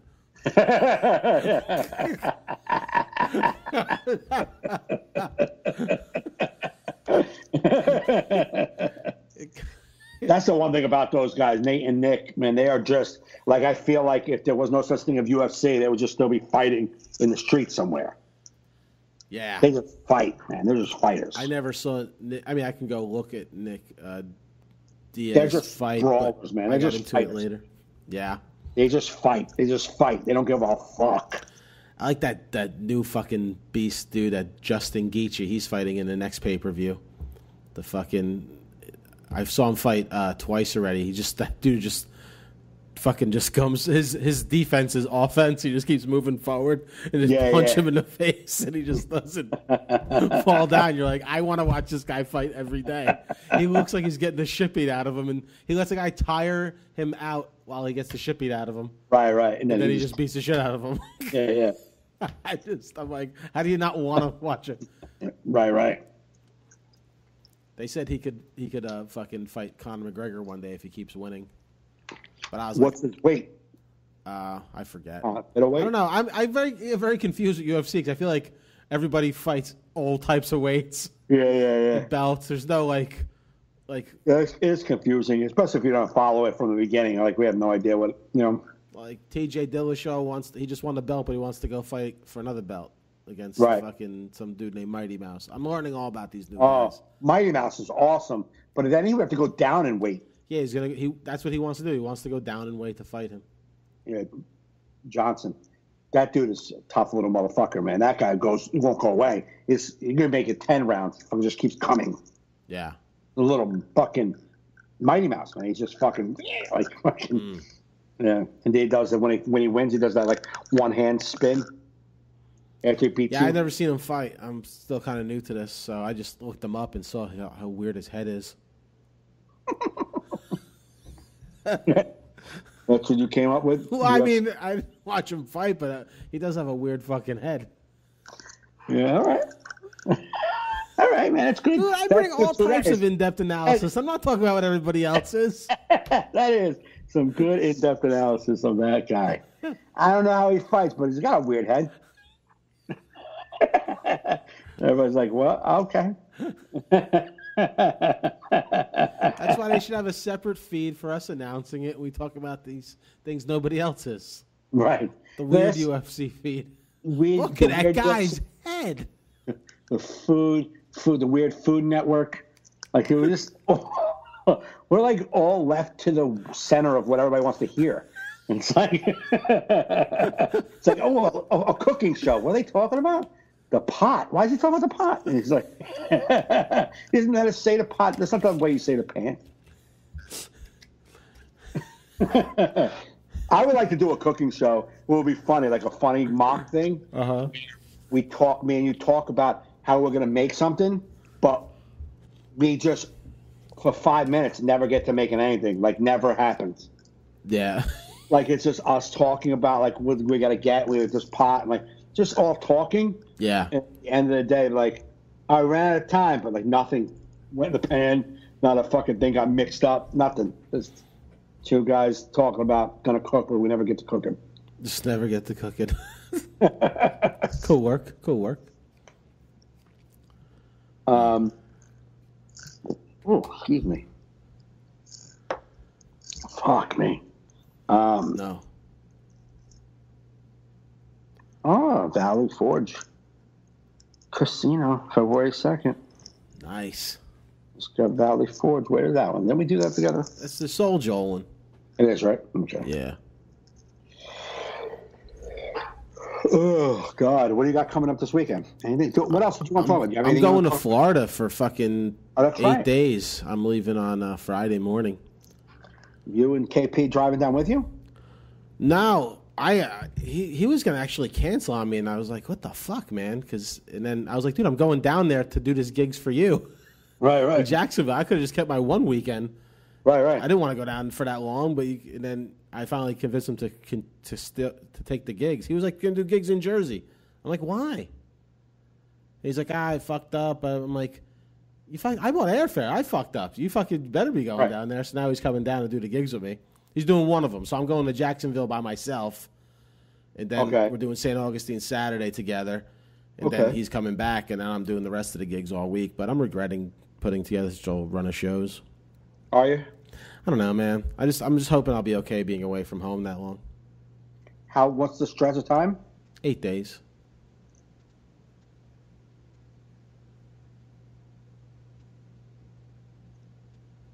Why so quiet?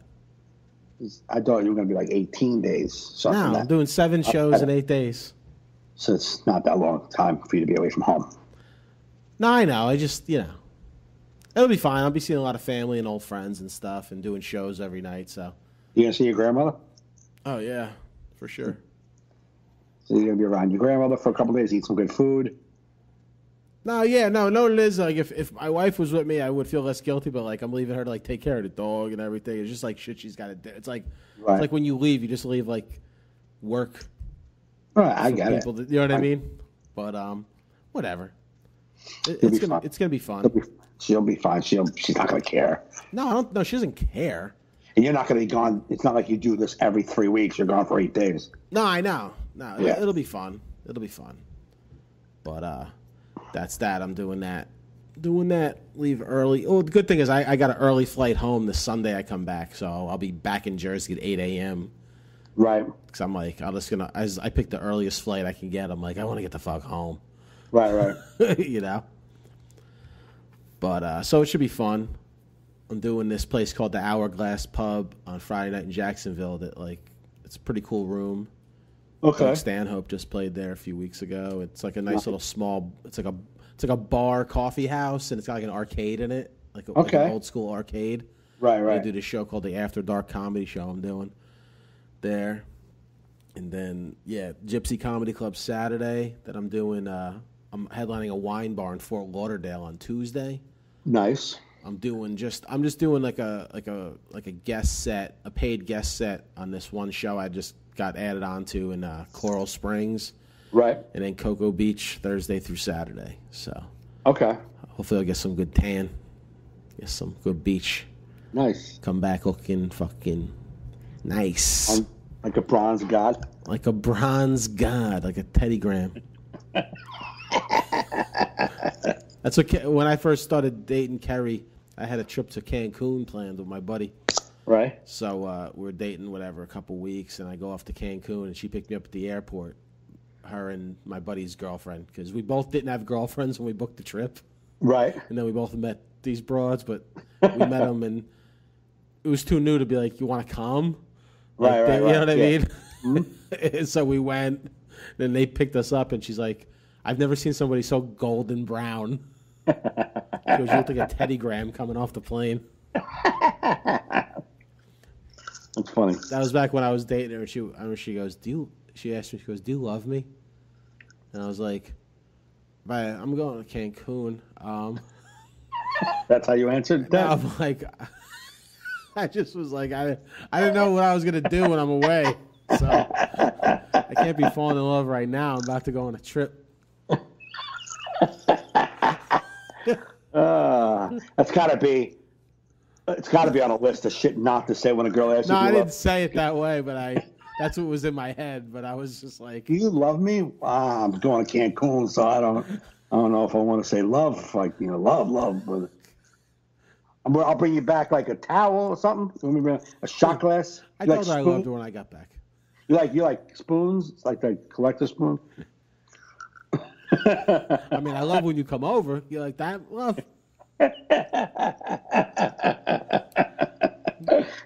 Why? Do you love me? Why? Come on, don't ruin my trip. Yeah. I like you, but you're starting to ruin my Cancun trip. With all these questions. Yeah, what's with all the questions? Why you gotta ask the hard ones? But it all worked out. It all worked out in the end, Joey. So far, so good. So far, so good. Way to be optimistic. Nah, I'm always optimistic. I know you are. Yeah, because she's a good broad, and the only thing that can go wrong is you. Oh, for sure. So the only thing that can get destroyed in this whole adventure would be you. Yeah. Oh, I have no doubt about that. If anybody's going to crash and burn this ship, Joey Fernandez. No doubt. No doubt. But it'll be fun. I'm looking forward to creating relationships with these clubs so I could do more Florida trips. Right. You know? Yeah. I got offered other ones too, but it's weird. Like I put out all these feelers for shows, then I put together this run, and then all these other shows got back to me, but it was all the same days. So I was like, I can't. But it was good that they have a lot of work down there. Yeah. Now the next time you can say, hey, I'll come do your venues now. I can say that. Yeah, man, good. Word. That's good, bro. You have any input on this, the church shooting the day before yesterday, Sunday? Do I have any input on the church shooting? Yeah, you didn't say? No, it's fucking awful. The guy passed the background check for guns. Yeah. Well, he definitely passed the background check because the Navy fucked up. Right. So. I mean, it's just another example of how, background checks don't necessarily work if people don't update the fucking backgrounds. Right. No, absolutely. You know what I mean? It was just sad because I had a mass for my father that afternoon at 12 o'clock, It was like I guess Catholic. They All Souls. November 2nd is All Souls Day. Souls. And on All Souls Day, so everybody who passed in that parish over the last year on that Sunday Mass, they have like a remembrance for everybody. Mm-hmm. So it's a mass, and then at the end they say everybody's name. They burn a candle, then you get to take the candle home. So my father, he was part of the 60 people who passed this year. Mm-hmm. So we were at church, and there was this, right towards the end, this black guy who I saw earlier, like looked like almost like Somalian, with like a black pants and black hood, came out of like this little back hallway right like next to the altar, and walked up to the altar and like pointed to somebody like they had to do something. He works for the church, but just him coming out dressed in all black, and I seen him. I wasn't worrying about him, but I just thought how this access, every door is open. There's the place has over 200 people in this church. You know what I mean? And if that guy was somebody, he could have just wiped us all out. And this was before the church. I knew about the church shooting in Texas. That didn't happen yet. But I thought that. I'm like, he could just wipe all these people out. And I'm not a churchgoer. I don't believe in anything that's happening in that building. Yeah. But I just felt really sad for the people who were there. Like, wow, this is their place of like peace and love.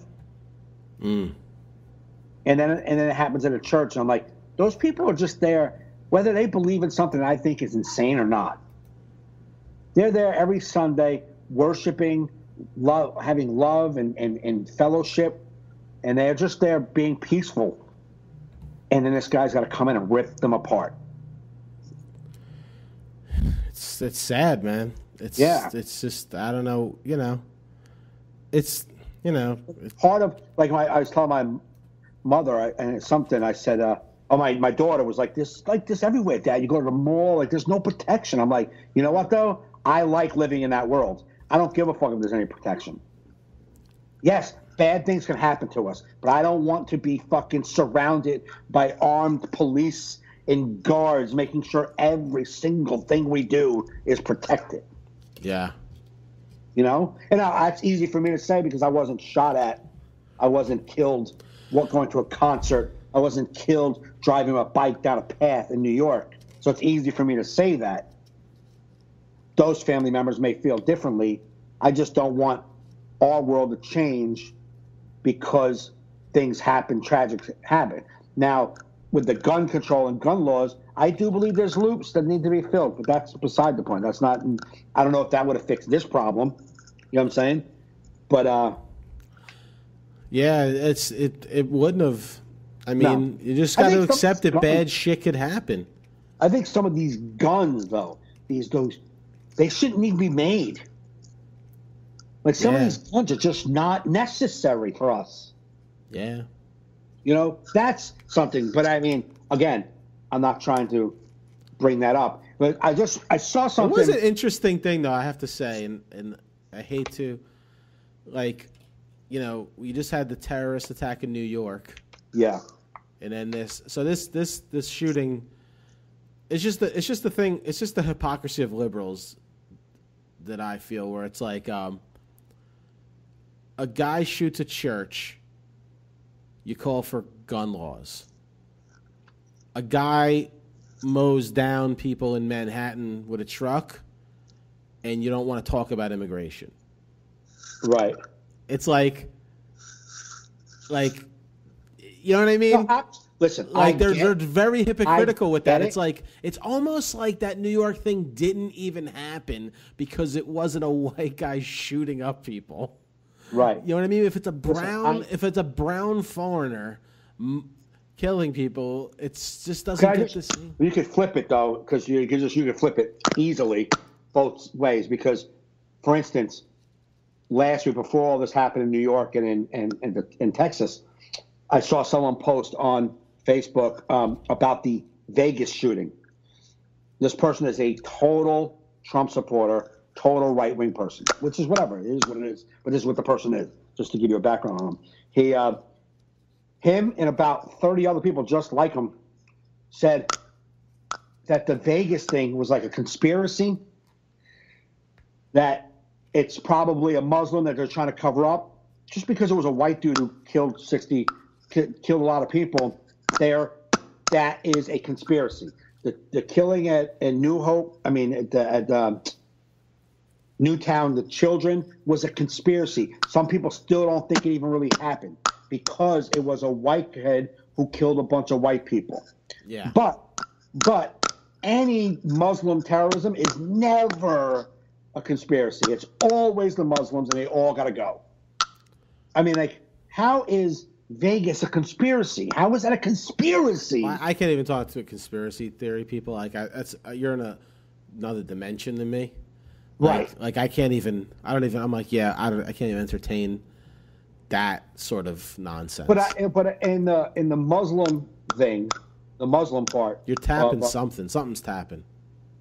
Yeah, I think it was my ear was moving. Oh, okay. The Muslim, because it slid down. Let's just put it in your ear. I don't like feeling muzzled like that. Oh, okay. So I never wear both headsets if I'm on a show. I always move one off my ear. I don't like feeling muzzled. Oh, okay. But with the Muslims and the Muslim, immigration, white people, like the massive amounts of killings that happen in this country happen a lot by white people. You know what I mean? Right. And we never talk about gun control. But if you have 2 Muslims kill someone in a 10-year span, it's instant immigration lockdown. Well, but it's the same thing as we talk about gun control when there's a mass shooting, but Chicago that has the toughest gun laws in the country. There's kids dying every day, black kids dying every day, and there's no gun control lobby doing it then. You know what I mean? No, I do understand. It's like you have to wait.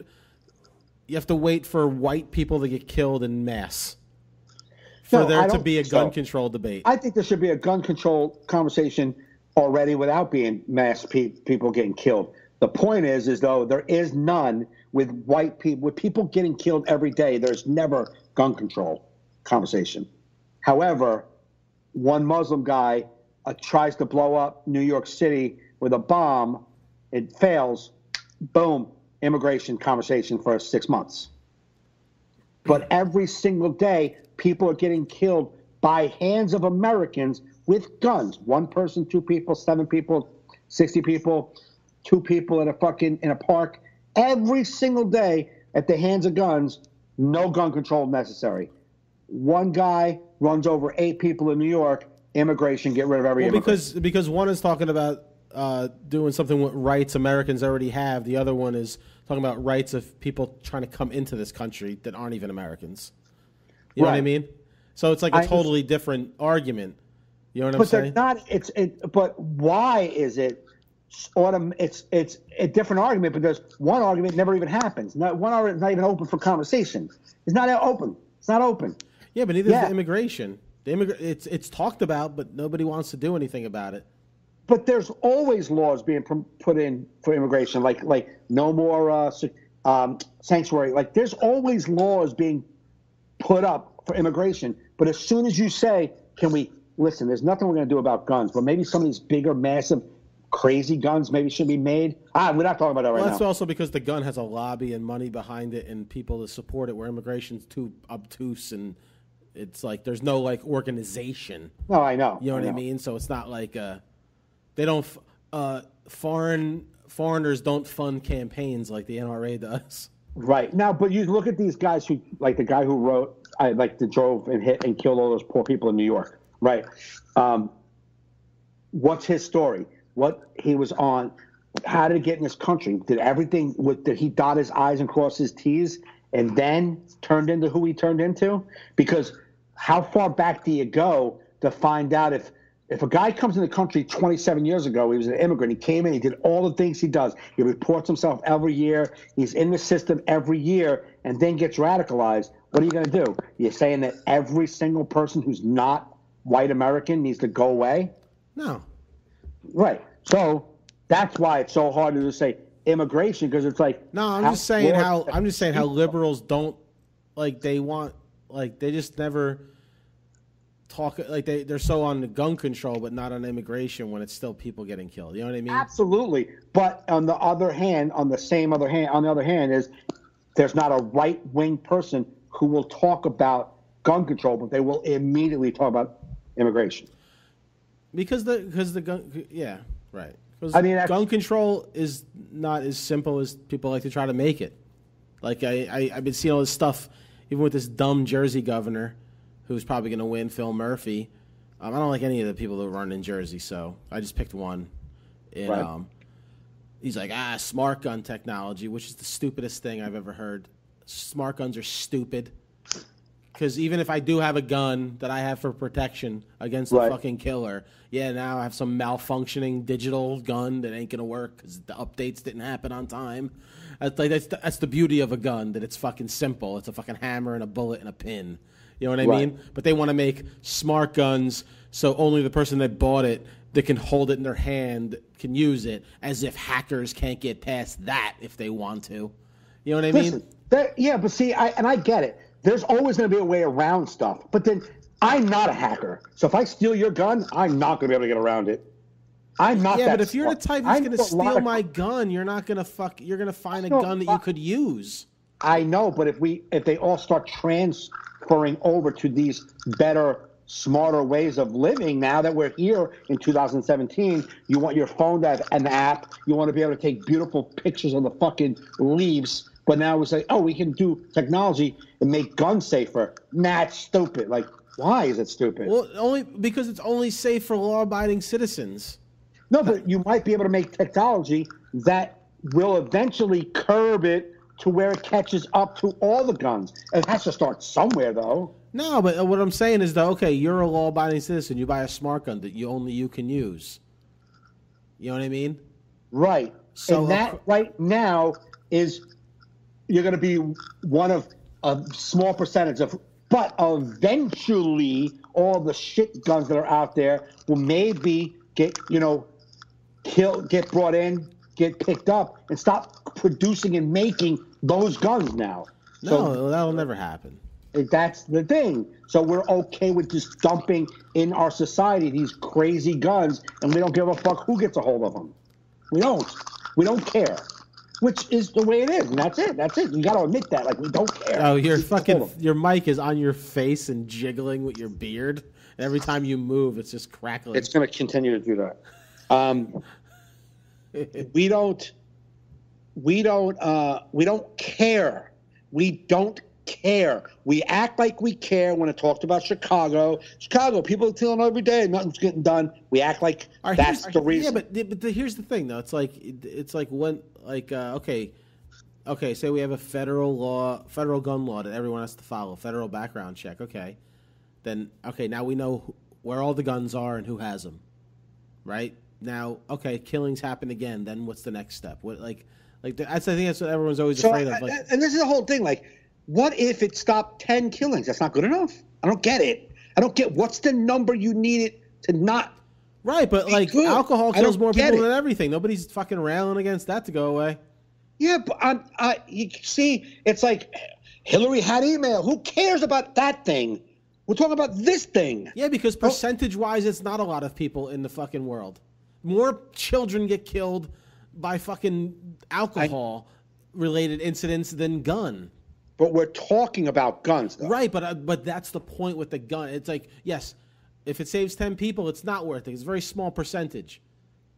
But if you start something new and it saves 10 people this year, next year 20, the following year 60, the following that's 300. Like, where it has to start somewhere, and you don't know it because you're not smart enough. I don't know it because I'm not smart enough to know what those answers are. But I think people, if they say, you know what, let's get some smart people to try to figure these things out. Because I believe that those killers will just find another way. Of course, there's going to be some killers that'll find another way. But then there's going to be the low-rate guy like me who may get a hold of a gun and I'm pissed, but I can't because I'm not that pissed to go fucking figure out how to do that gun. So fuck it. It's over. There's the little low-rate criminal in the corner who has a gun because it's right there. I'm going to carry that gun with me. But maybe if it's not so available, he doesn't get a gun. Yeah, but you're thinking like a rational person through this thing, like a person that doesn't kill people. You're not thinking like a psychopath who plots over months and years to pull off something like this. You're thinking of a person. So you're telling me that one of these fucking maniacs that shoots up will be like, well, I got this gun, can't use it. I guess I can't do the mass slaughter that I've been planning for 2 years. The mass slaughter guy is going to figure it out. Right. The fucking terrorist that wants to kill you here is coming, regardless of what you think you're doing. Right. Okay, so that is going to happen. But there is other people dying. Like the domestic violence guy that shoots his wife, that guy you're talking about? That guy. Yeah, but that guy bought a smart gun that only works in his hand legally. But there's a kid at the park that hangs in the park, and his crew, they all got guns. Not to go on mass killing because they love killing. They just got guns because that's what you do in the streets. You got guns. And you get a fight with a guy, you pull your gun out, and you shoot, and now you're going to jail forever. You're 18 years old. You shot one bullet one time in your entire life. That kid? No, there's laws and maybe some of the manufacturing of these crazy guns that go out there. Maybe we don't need to make all of them. Make less of those guns, make more smart guns. The kid in the street ain't going to get it. The kid in the street's going to get a gun he could use if they want a gun. Yeah, but eventually those guns won't be available. No, because there's always someone that will make those guns because there's a market for those guns. There's a criminal market for those guns. You can go to Home Depot and buy piping that's the size of a 22 bullet, make what's called a zip gun. I know. You can fire a 22 bullet. No, I know. Right. So I'm saying there will be criminal engineers that will make guns. Yes. For people. Things are going to happen in this world no matter what. AK-47s aren't allowed in America, yet they find them on the streets here because they're allowed in other countries, and they get smuggled here the same way cocaine does, the way heroin does. So, you know what I mean? I get it. So you're too much on this. There's nothing you can do, so fuck it. And I can't be that. I'm not like, I don't know how people are like that in the world. No, I just think smart guns is not an answer. That's stupid, I think. I think that's part of a small answer. No, and I am pretty much on the realm of you have to accept bad shit happens. No, I am too. I'm 100% on that realm. But I know the world, that's how the world works. But I also think we should do things that we can help not make it happen. Like we should do whatever we can to help it not happen. Things are going to happen. Bad shit's going to happen. Airplanes are going to crash. If they say, oh, you know what? If they didn't fix every problem from the last airplane crash, planes will just keep crashing. But they try to make it better so it don't kill people. You just try to make it better. Oh, there's airbags in the car. Does it save everybody? Not everybody. Some people get their fucking necks broke from an airbag. Oh, we should stop making that then because people get hurt. No, it saves some people. But why? Here's my thing. Like, I know you say you don't want armed people here and there, right? But when you have a problem, like why not have armed guys at schools? Because they have a football game at a Friday night at a high school, there's armed police officers there. No, I get it. And there's some places on this planet that we should protect, like children. Put armed people. Yeah, that's not what I'm saying. I don't want to walk through the mall with 9 guys and machine guns walking around, or I got to go through 19 different security things to make sure I don't have a gun shoved on my ass just to go shopping at Macy's. That's just not the way I want to live. Right. Okay? I just want to be able to live. And I know by being able to live, I'm putting myself at risk. But that's what I love about where we live in this country. I'm at risk. Yeah, that's the way it is. It's the way the world works. Yeah. It's risk. It's risky. I just never seen any gun legislation talked about that seems like it would do anything. I think because as soon as you do anybody talks about gun legislation, you look at it as big picture. It's never going to stop anything. It's like but I'm smart enough to read somebody's plan. Well, I've never seen anything. But nothing is going to cure it. But something may help. That's it. It's just, are we going to try to help to stop the bleeding, or we don't give a fuck because I don't want my gun taken? Who's taking your gun, you fucking nut job? Nobody's taking your gun. Nobody wants to take your guns.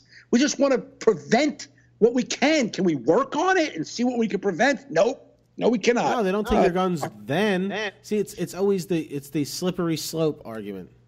No, it's not. It's the slippery slope if you let it be the slippery slope argument. Or you could just look at it like normal and go, wait a minute, we do need some help. We need to figure something out. We definitely need to figure something out. We can't say that there's nothing to figure out. All right, well, this guy did everything legal.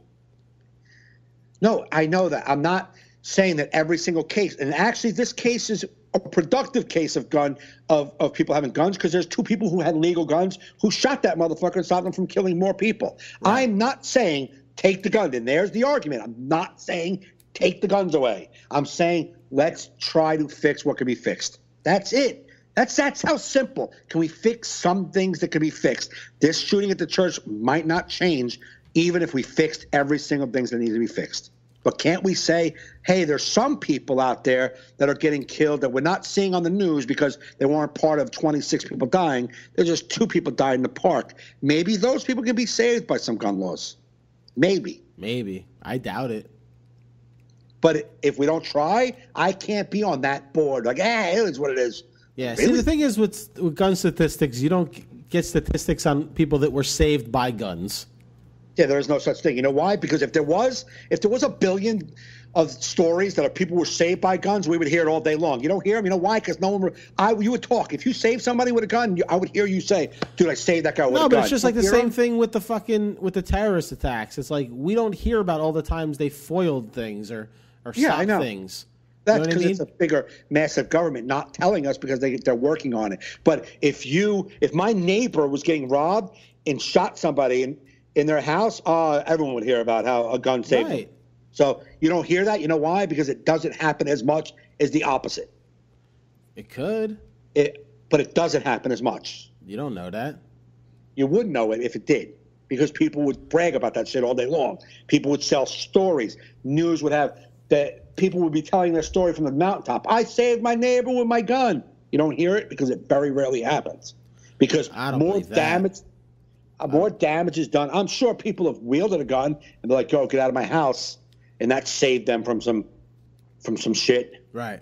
I'm sure that happens. I'm sure. But and that's why those 2 guys that helped the church people and shot that dude, that was a positive thing for having a gun. So it does.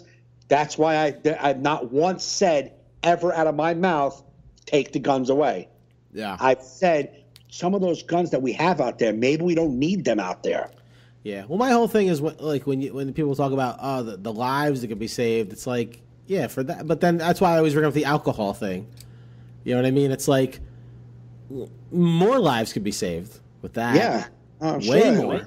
Well, but nobody's doing that. Yeah, let's go smoke because that's money making shit. That's why guns are going to be out there, because it's money making shit. The reason why guns are out there is so cops have jobs, man. Money, money, money. Fuck you and your fucking rights to hold a gun, and that we don't want the American people. It's too hard to do. It's not about any of you. It's about making money. Of course, that's it. We live in a capitalistic society, so it's about money. I can't use realistic. Like you were saying, I'm thinking rational. If a crazy person wants a gun, they're going to get a gun. So, Mike, you can't think of it rationally. Your rational argument on why gun control wouldn't work is you're fighting for guys who are like, yeah, listen to Joe. Joe, that's what we're trying to say. They don't give a fuck about your statement either. They want money. Yeah, no, I'm not saying it. I can't figure out a way that it does work. You know what I mean? It will never work because it's about their money. Because laws are always written to... Because I feel like laws are always written for law-abiding citizens when it comes to guns. You know what I mean? Like, I do, but I think that criminals don't go to stores. Gang members don't go to gun stores. Why do you pay car insurance? I'm a good driver. I don't get into accidents. I don't get into accidents. I don't speed really. I mean, I do pretty much abide the law by driving. So why do I have to have car insurance? Because there's douchebags who don't, right? Right. But it's part of my living in this society where I have to pay car insurance. That's just part of the thing. I have to do that. So as a law-abiding citizen, I know that I got to fill out some paperwork to get a gun. I have to pass some background checks. I have to do all this stuff, and I'm okay with that. I'm a law-abiding citizen. I want to do that. Yeah. Oh, there's criminals who aren't doing that? Yeah, that's why they're criminals. I'm going to do this, though. Oh, you got to do one more thing? Okay, I'll do that one more thing. I don't care. It affects me if it could help people.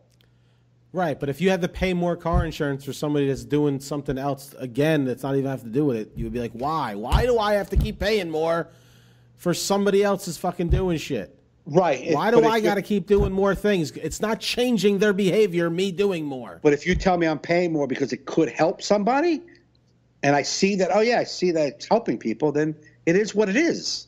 Yeah. I think until you tell me you've tried every single thing and every fucking thing has been out there and there's nothing that's going to work and nothing ever will help the guns. I think I used to be for some sort of gun control, that I just gave up when I realized that nobody I've ever voted for does anything with any balls. So I think in my head I just said, you know, I'm not going to even care no more, because Democrat, Republican, they're all in the they're all just scared to do anything about it. I don't know if it's scared, if it's just because they reap the benefits on every angle. Exactly. They're all making money off of it. Drugs are going to stay illegal because there's cops need jobs, cops and taxes, man. So never going to make drugs legal, because then that's going to put some cops out of work. Why do you think pot is struggling to make pot legal? Because that's the way fucking most cops get to arrest people. Because of weed. Not everybody's walking out there with tons of heroin on their back pocket, but a lot of guys have a joint in their bag. Yeah. And they can arrest motherfuckers like that because they love it. That's why they want work. They want to keep making money so this can be a police state and they can tax the fuck out of us. That's it. They do not care about us as people. They don't care. They want money. That's why I think people need to step up. We need to do what we can do, because they're not fighting for us. They're not. People can't do nothing, man. Yeah. You could try.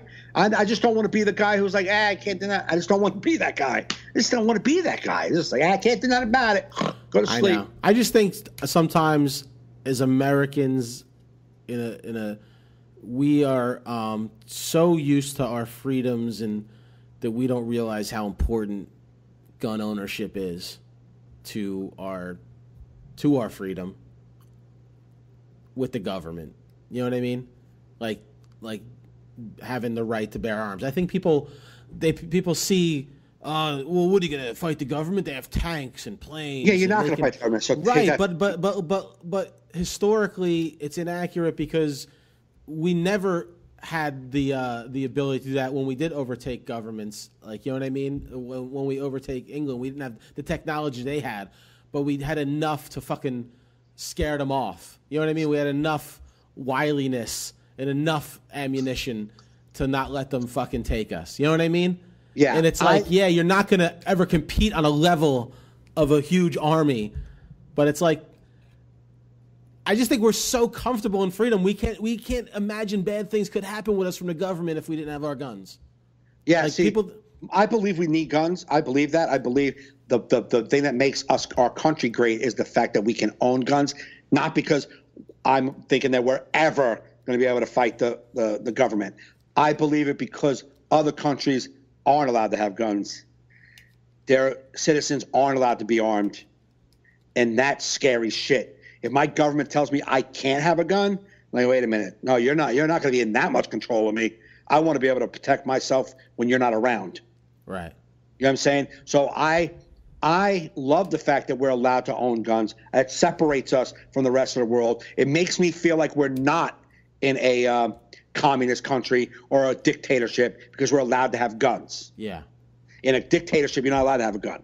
Right. So that makes me feel relieved. The rest of the world looks at it as like, that gun thing you have going on is an illusion, Americans, because you are in a dictatorship and you are kind of being controlled by the government. But because you got a gun in your house, you feel good about yourself. Right. Which I'm fine with them thinking like our delusion is that on that end. I believe that makes me feel better about living in this country, that we're allowed to have guns. Do I ever think that the gun I have is going to protect me if the government comes in here and just wants to wipe us out? No. But I also believe that they're never going to want to come and wipe us out, because what's the point of a country in rumbles with them sitting on top of the skulls on a throne? Right. No, I don't think it ever will. I don't know. It's just such a tough issue for me. It's like, I don't know. I don't know. I don't think anybody's going to do anything. We're just going to keep having slaughters. Listen, man, when children got mowed down in an elementary school and nothing changed, Word. I believed we'll never get any change. Because if that didn't spark change, the slaughter of the most innocent people in our country, what would bring it?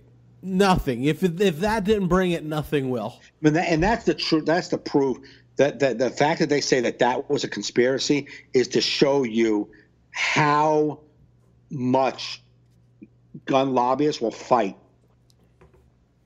for for not even they don't even want to have a conversation about gun violence. And I think, yeah, you're right. Nothing's going to ever change, but I like to always use the argument, if a bad person wants to get a gun, they're going to get a gun. You're right. And if a bad person wants to get in this country and kill us, they're going to do it. So then stop with immigration conversation too. Stop your immigration talk, because if a bad person wants to get in, that's what I say too. I said that to gun owners as well. To the one side is like to liberals. Treat guns like you treat immigration. Just accept it. Sometimes some bad shit's going to happen. And I said that to the other side. Treat immigration like you treat your guns. Occasionally some bad shit's going to happen. Right. That's just, right. Absolutely. I mean, that's it. Just accept it. We don't live in a perfect society. Honestly, and it's sad to say, but a lot of these are percentage-wise of killings. These mass ones are small. Right. You know what I mean? More people die in Chicago every week than died in that church. I know. More people die in Chicago every month that died in Vegas from guns. Right. You know what I mean? And there's not the CNN vans ain't there. No. You know what I mean? Ain't nobody doing nothing. Nope. And I think that's where the hypocrisy comes in. It's like if you honestly cared about, you would not wait till mass killings in individual places for it to become the thing. But I believe I'm talking about politicians. I feel like politicians I know. only speak out when it's this concentrated terrorist type happening. Right. And they don't do it regularly for the thousands of people dying every day in our country. Every day. Right. No, absolutely. I'm not talking about regular people. Regular people got to go to work. They can't be fucking they got their Twitter fucking feed they can contribute to, but politicians are phonies. I get it. No, I get it. I 100% get it. And the thing that's crazy is you won't hear. It's just, and I'm sick of right wing and lib. I'm sick of the words right wing, Trumpsters, Trump supporters, and libs. Liberals, I'm sick of it. Yeah. Because you say lib, that's a person that has an idea. I'm not talking about you. Yeah. I'm just talking in general. You say fucking libs, fucking liberals. It's like they're just they're just people who have maybe a concept of life that they believe in. Yeah, I guess progressives would be more the people that are. No, but whatever you label people, some people are trying to force their beliefs on you. All right, I don't want to do with anybody who's trying to force themselves on me. But someone who has just a general outlook on life or a belief system or thinks this is the way life would be better, that's how they feel. That's what they think. And then there's the total right side that they feel that way, and they're totally conservative, and they think however they think that everybody should be working and no one should get a goddamn thing. Yeah. That's how they think. And but we label so many people with these negative wedges. This instant turns me off instantly. If you post something, you liberals once I see that, I'm off. It just leave out the fucking overall blanket of everybody and just tell me your point of view as a human being. Do you have a point of view as a human, or do you only have a point of view as a right-wing person or a left? Do you have just a point of view as a human? I want to hear your point of view. Now, there was a guy today, and the only reason I'm saying is there was this guy on Instagram. I can't think of his name. I mean, it's on Twitter. He's a total Trump supporter, but he had this video. He did this live Periscope video. He was just talking about Trump's accomplishments and Trump's – he did it totally – he definitely leans – right. He was leaning right, but he didn't sound so turn offish. He didn't use a lot of words that turned me off. Right. So I was able to listen to him for about 15 minutes without going, "Oh, shut the fuck up." You know what I'm saying? Right. Because he kind of he leaned way right, and totally was a Trump supporter, but wasn't like this over the top, like, fuck you people, you're wrong. He was like just trying to say some positive things. And I listened. I let him talk.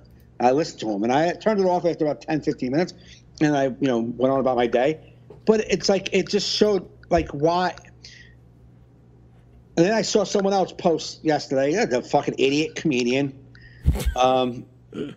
yo libs, and then like about gun control. It's like, well, you might be making an amazing point right now, but I am no longer listening to you. Yeah.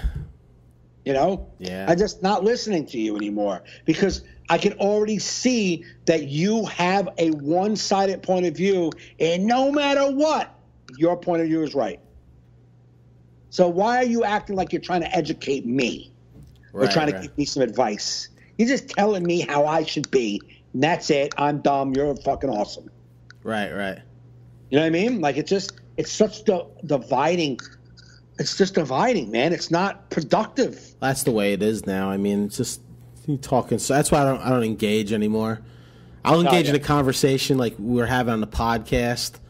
Yeah, because we should be able to do this. Or I'll do it over dinner or food, like from pals, but it's like online. Right. Because nobody will talk like that to me in person. Like, you liberal. Yeah. I think people are different in person. You know what I mean? Yeah, Facebook and social medias make a bunch of tough guys when they're all really pussies, man. Yeah, I'm sick of all of it, man. Listen, and just, to wrap up this gun control thing, it's like, listen, I guess because I grew up with guns and I just know that side of the argument and I just lived that life. I do, I don't mind some sort of control if I hear something that makes sense to me, and I've never heard anything that made sense to me. You know what I mean? Just based on my history with the issue. You know what I mean? Right. But I'm not opposed to it if it's the right thing, but it's got to be the right thing, and I don't. You know what I mean? It's, That's I grew up with law enforcement. My father was a correctional officer. I worked for the sheriff's department. We had guns because he was a cop. I grew up on that end, and that's who I'd like to hear from, because those are the people that have to deal with it the most.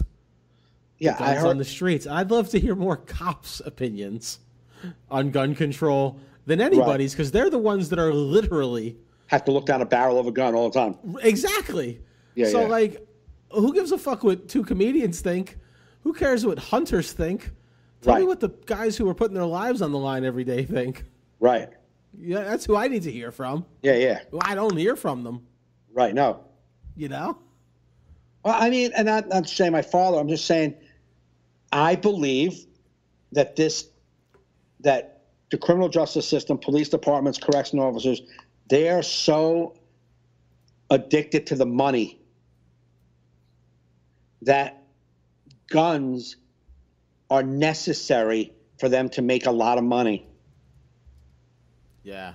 Guns, drugs are necessary for them to stay in business.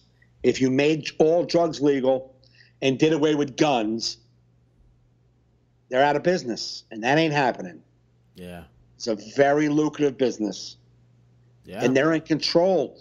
They're in control of a lot of money, man. So there's lawyers. It goes all the way. You can take it all the way to the fucking top. There's a criminal justice lawyers. There's prosecutors. There's fucking defense attorneys. There's judges. There's buildings that the courtroom is in. That there's administrators. There's guys who are making cars. Police drive around in. You know what I mean? There's a guy who's making flak jackets and badges and hats and the fucking pants with the yellow stripes. Everyone's making a dime off of crime. And you ain't gonna if you come up with an idea on how to stop crime, I can tell you right now, you'll have a bullet in your head, put you to fucking sleep, because we do not need you stopping crime. Yeah. They don't want to stop it. It's just like Chris Rock's the cure ain't in the money ain't in the cure.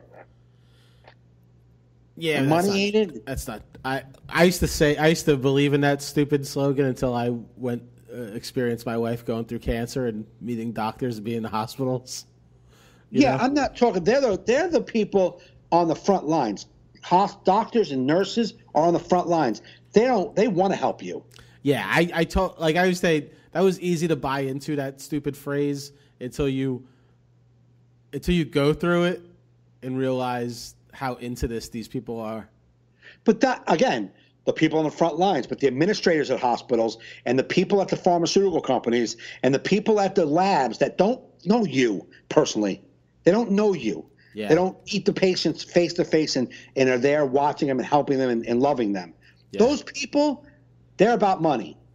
Right, but like I said, like when insurance companies, like when I was sitting there with my wife in the hospital seeing her deal with her cancer treatments, I would have given you half my salary a year for a pill cure. Right. You know what I mean? I would have paid anything. Right. To know she would be okay forever. Right. You know what I mean? Mm-hmm. I would mortgage the rest of my life for it. So, like, money-wise, it doesn't even make sense because everyone will pay. You know what I mean? When you feel, you know what I'm saying? Yeah, they will pay one time. No, like, they can make it, like, you know, there's, like, what was it? There's, like, CLL is a leukemia that's basically cured. It's chronic now. You just got to take this pill forever. Okay. You know what I mean? You just got to take a pill forever. Now, they could totally jack up that CLL pill, be like... Yeah, of course. If they wanted to, but they don't. Right. You know what I mean? I'm saying if they did, people would still pay because it's your life. Right. You know what I mean? There is a cure, you know? I'm just saying. You know what I mean? Yeah. There is proof that they have created cures and not... Right. You know what I mean? Yeah. I still think believe me, a pharmaceutical company wants to fucking cure your shit and sell some other shit. Right. You know what I mean? That's real money. When we're not testing drugs no more. This one actually works. So we no longer have to test. Right. You know? They're like, fuck that. Right. That's a whole nother argument, but to get into. Dude, bad news just came over the airwaves.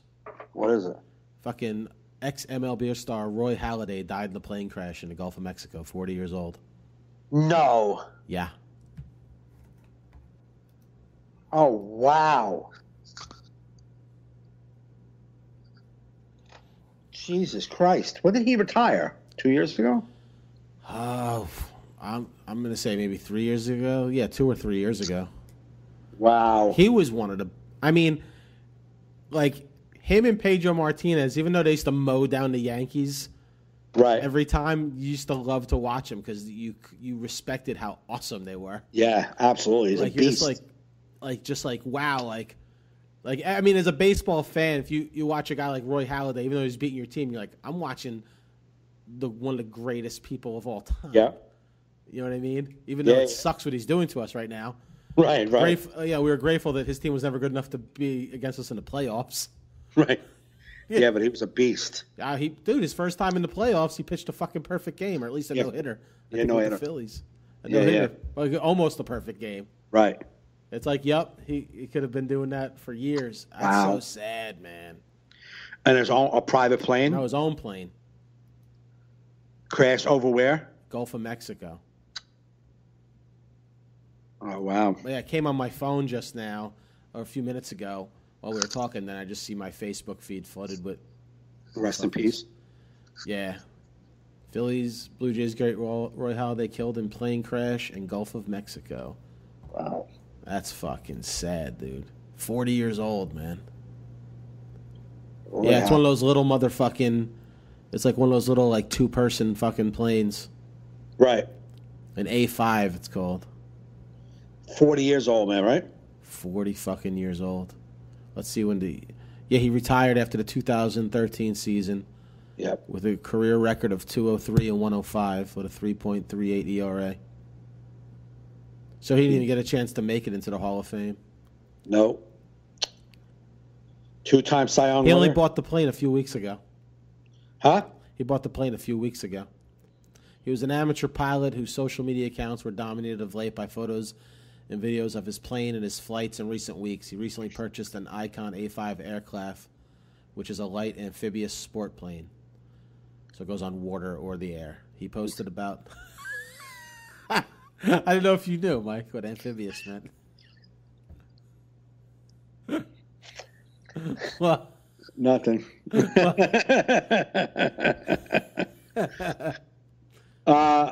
It's an amphibious play. I guess it doesn't work though if it goes directly into the water. It's got to land on the water, I guess. Well, if you're a certain height, when you hit the water, it becomes concrete. Yeah. From a certain height, so. That sucks, man. That's sad. That's a good way to end the podcast. Sad news about the passing of Roy Halladay. Well, rest in peace, Roy Halladay. Rest in peace. Thank you for some great games. Hell yeah, dude. So he played in Toronto, right? He played in Toronto and the Phillies. Yep. Toronto. Did he make the World Series with Toronto? No, Toronto never made it. I don't think he made the playoffs with Toronto. Did they make the playoffs one year? No, I don't think so. Because I think the first time he pitched in the playoffs was with the Phillies.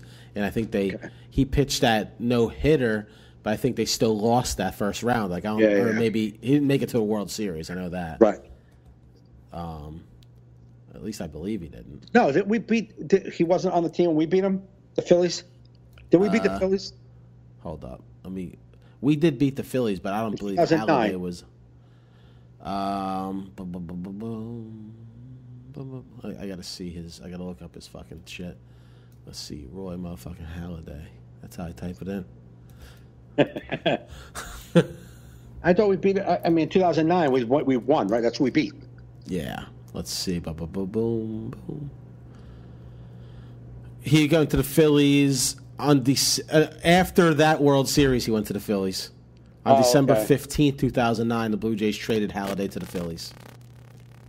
Okay, so after we won, May 29th, 2010, he pitched the 20th perfect game in MLB history against the Marlins. So that was in May. He did a perfect game. And right. Then that same postseason, he did a no-hitter. Really? 2 in one season. That was his first postseason appearance. He pitched a no-hitter, his second of that season against the Reds in the first game of the NLDS. Wow. He became the second player ever to pitch a no-hitter in the postseason, joining Don Larson of the 1956 New York Yankees. And then what Met did it? What Mets? Oh, no. There's only been 2 that have done it. Oh, was it Mets? Yankee and Don Larson. Don Larson of the Yankees and Roy Halladay. So. Oh, it wasn't the Mets. No, well, you have to be in the World Series a lot to make that happen, or in the postseason a lot. But right. Oh, okay. He also became the first pitcher since Nolan Ryan in 1973 to throw 2 no-hitters in a season. Wow. As well as the 7th pitcher to hurl both a perfect game and a regular no-hitter in his career. Joining Cy Young, Addie Joss, Jim Bunning, Sandy Koufax, Randy Johnson, and Mark Burley. Oh, Mark Burley, he was a good pitcher. I remember him. Oh, yeah.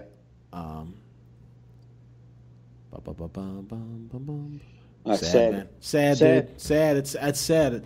Especially, I actually felt sad when I saw that come over because he's one of your rivals that you always liked.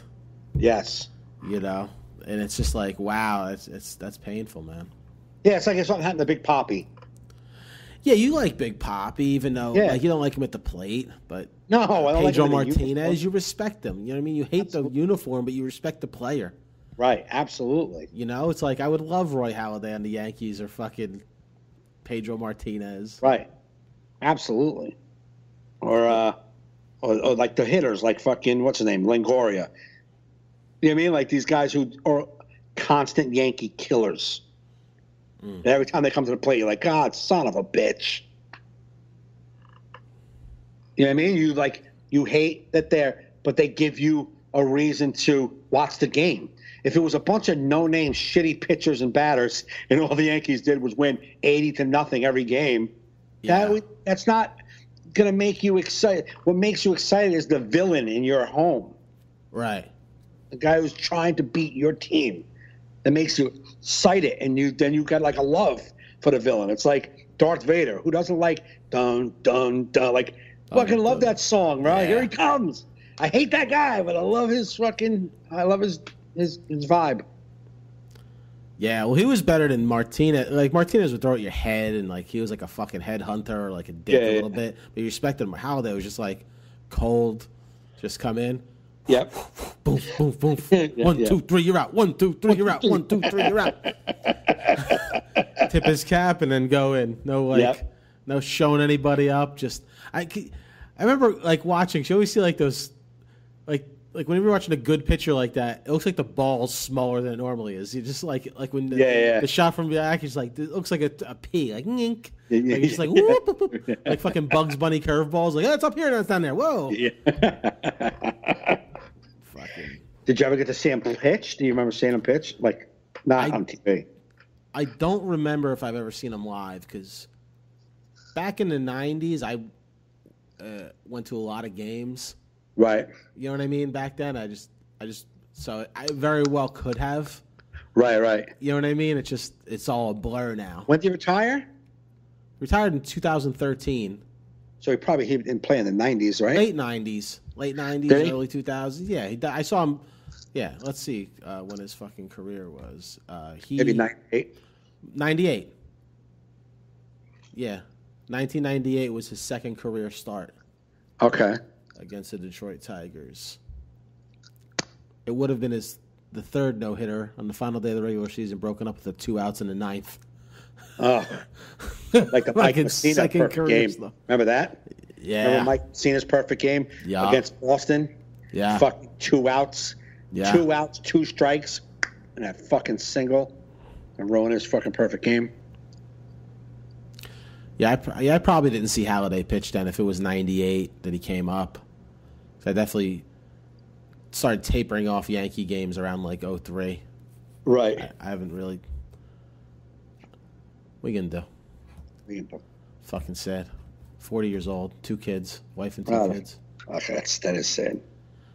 It's like enough rich people. You don't need airplanes. It's like fucking, come on.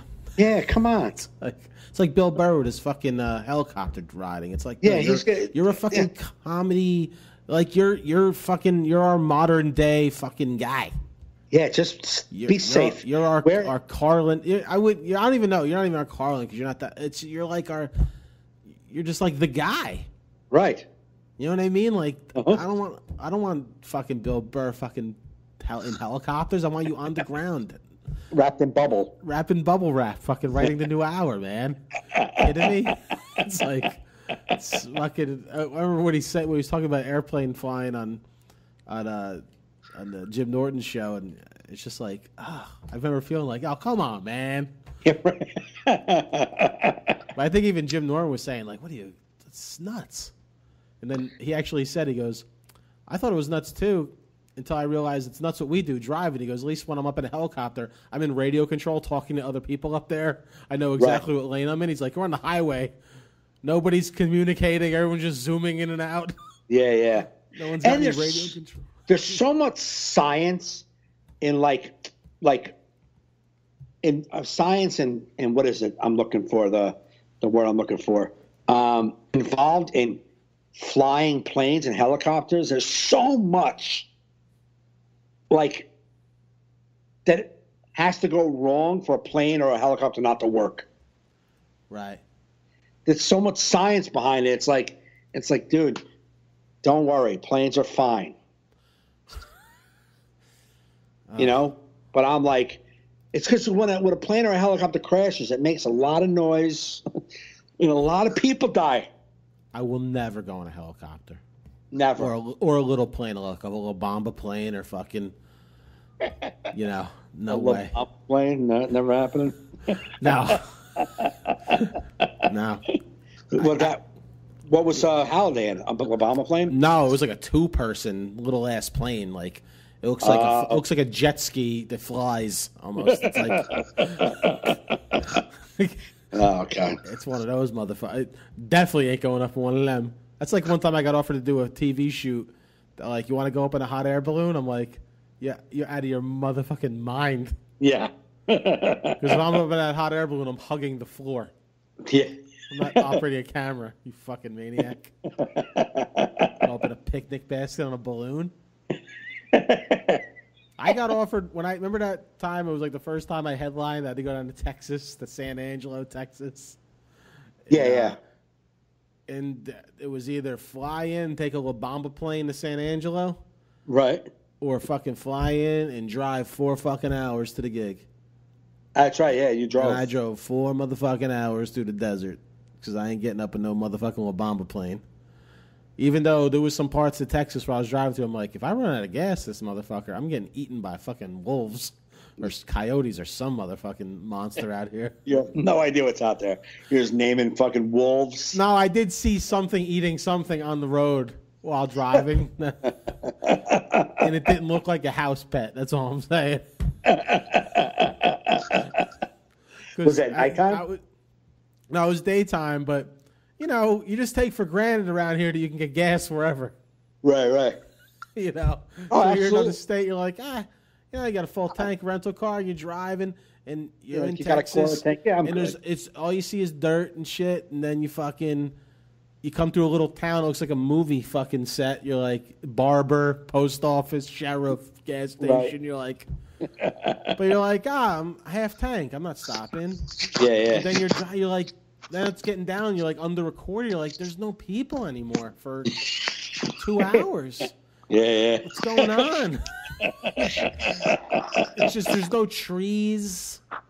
No, I had to pee. I got up to pee, and it felt like where wind is born. Yeah. like where it starts. You know, like you just sit there, like my piss is just like going all over the place. It's like there's nothing to stop the wind. You're like, oh my God. And what, was anybody driving by you or no? No, nothing. It was like I was the only one. I felt like I was like Mad Max Thunder. You know, like I'm just like, where the fuck am I? And then finally came to a gas station, which was in the fucking town I had to go to, and filled up. And I feel like I stopped at every gas station. It's like from that point on, I have 3/4 of a tank. I'm like topping it off. Topping it I get off. $2 a regular. Yeah, fill it up, cash. All right, sir, that'll be 75 cents. All right, partner. This is a 1-horse town. Ain't enough room for the both of us. I'm out of here. Do you think, though, let me ask you a good question, though. On that long stretch of road, do you think that they have computed that if a car starts here it will not make it all the way through with a full tank of gas? Wouldn't they figure that out and be like, we need to put a gas station somewhere because the cars will not make it through without a full tank? I don't know. I don't know if they do that. They have to, because then that road would be lined with broken down cars, Joe. Or dummies know that, like, this is the last gas for a while, so if you even have a half tank, you should get the fucking fill up. People that live around there. That's what I'm saying. Like, if you filled it up before the long stretch to hike, but the problem is you don't know that the long stretch is coming. Exactly. I don't know what the fuck is. When's you know the what last I mean? time you're going to see stuff? Yeah, right. You just, like I'm saying, you take for granted where you live. Yeah, I'm a Jersey guy in Texas for the first time. Right. In the rural part of Texas. I didn't even know that. Right. When I took the gig, I thought they said San Antonio. And then when I got the gig sheet, it says San Angelo. I thought I was doing a gig in a big city. No. The only building was the one I was performing in. And the gas station. And when did we do it? We did it the next year where? Oh, that was where the fucking where that fucking Mustang Ranch is, or not Mustang Ranch, Cadillac Ranch. Oh, what the fuck? Remember how windy that was out there too? When we went out. Oh, what the fuck? I forget where that's called. San Antonio. No. No. Let's see. It was a Cadillac Ranch. Yeah. Cadillac Ranch is in Amarillo. Amarillo. That's right. That was cool. That was cool, yeah. That was a good trip. I feel like I only want to do NA functions if we do shit like that, just like out of state, see new shit. Absolutely, yeah. I don't want to, see the Pennsylvania people here in Jersey and Pennsylvania. Go to New York, see the Jersey people. Go to Jersey, see the New York people. No. Yeah, it's all the same crowd, just a different same group of fucking people, just a different colored shirt on. But yeah, that Texas trip, that was interesting. I remember getting pulled over by a cop for speeding, and he's like, "You're going pretty fast through town." I'm like, "Dude, I don't even know where I'm at, man." I'm from New Jersey. I'm doing a comedy show, and I gotta get home. And he just looked at me. He was like, "All right." like this guy's not gonna pay the ticket. He ain't coming back. I haven't been back, so I don't. Even if I did get a ticket, right. But it's scary when you're fucking not where you're at, like where you don't know where you're at, and it's just there's nothing around. Yeah, when I was in Arizona with Kathleen, we had to go like through the desert, like across, like from one major highway all the way through the desert to another part of Arizona, and that ride through the desert was about an hour in like 45 hour and 50 minutes. But you have no idea. In the middle of the desert, the GPS is like, and stop, because there's no connection. You know what I'm saying? So you're just driving on goodwill. Right. And I did that during the day, but we didn't have a hotel in that town. So during the day, I drove for like 3 hours from the airport to this place, and then we were driving that night all the way back over to the other side to Phoenix so we could perform the next night. So at night, we drove through that desert. Yeah. And you just looking out the desert, and you just see like maybe one house lit up way thousands, like hundreds of miles into the desert. Yeah. And you have no idea where you're at. There's just nothing, and not one gas station, not one convenience store, not one hotel, not one Jiffy Lube, not a fucking thing. Because that's why, like you said, like why would they put a gas station on that road? Because there's nothing fucking there. Right. Like they're not waiting for the one asshole that needs to fill up. That ain't good business model. You know what I mean? Yeah. It's like in the middle of fucking. But like back in fucking before cell phones, like I remember going on road trips with my friends to like NA conventions, like in North Carolina, West Virginia. We're going down one time, and we're running out of gas, and there's a sign that says gas next right, and we go down this fucking dirt fucking road, and it used to be a gas station. Right. Now we just wasted so much motherfucking gas to find going to the gas. old gas station because the sign's wrong. It was Did like you a run miracle. out? No, we fucking putted. I don't know how much we just got back on the main road. I'm like, let's just get back to the main road. Stay in the main road. Right. At least if we break down, there's a possibility a cop will come by. Right. Get some fucking gas. But we finally made it to some other gas station because you don't know gas station ahead. Right. Because in fucking West Virginia, it's just fucking trees. Yeah. Just trees. Yeah, I don't like when I don't know. When I get off, it's like, oh, get off the exit 14 and go to Brandsville for gas. Like, where the fuck is Brandsville? How far off that exit am I going for this gas? I hate that when it's like, yeah, gas next exit, and you get off. It's like 17 miles. You're like, what the fuck? Why just... That's like the shittiest sign. Yeah. Why did it should have said that on the road. Gas 17 miles off the next exit.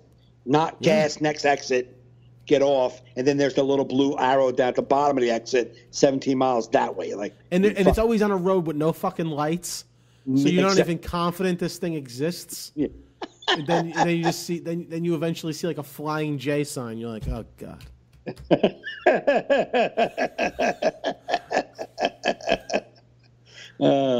Life on the road, people. Life on the road. It's weird. It's like, but like when I'm on it, I'm like, I kind of like it. It's like, yeah. You know what? I don't like the road when I think about going on the road. Right. You know what I mean? Like the thought of my Florida trip. I'm like, I'm gonna be lonely. It's a long time. Right. Then I'm gonna get down there. I'll have a good time. I'll have fun at the shows. I'll be meeting all these new comics. Right. Out to eat, hanging out with my cousins, my aunt, I know it'll be fine. It's just me. It's all about the anxiety of what to do. Right. Like when I'm on the road, like even when I go do a gig out in PA, then I stop at a rest stop and fucking get a coffee, some shit ass coffee, and I don't know. There's just something about the road that you like. I love it. I love doing that. I mean? Stopping at a rest area, running in, go to the bathroom, grab something to drink, grab a snack.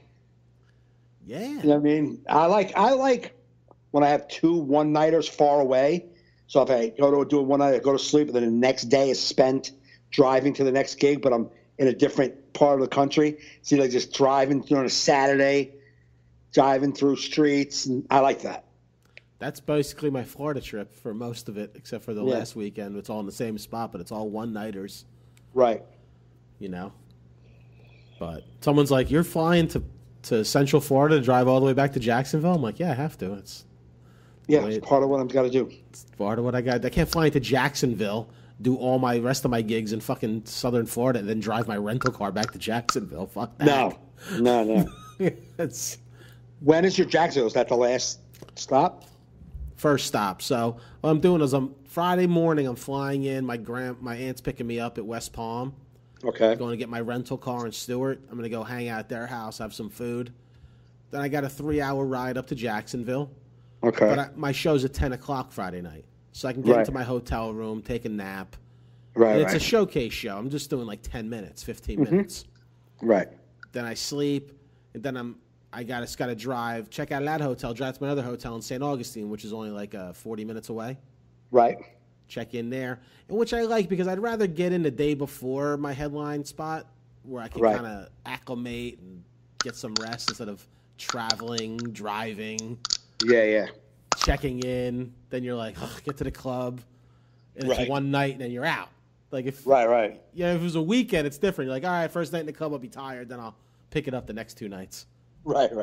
But it'll be cool. I would have been. My wife was gonna try and come with me, but she just couldn't swing it because she got a new manager at work. So she was like, I just don't feel like dropping that on him. Right. Like, hey, I know you came in because the company's faltering, but can I go?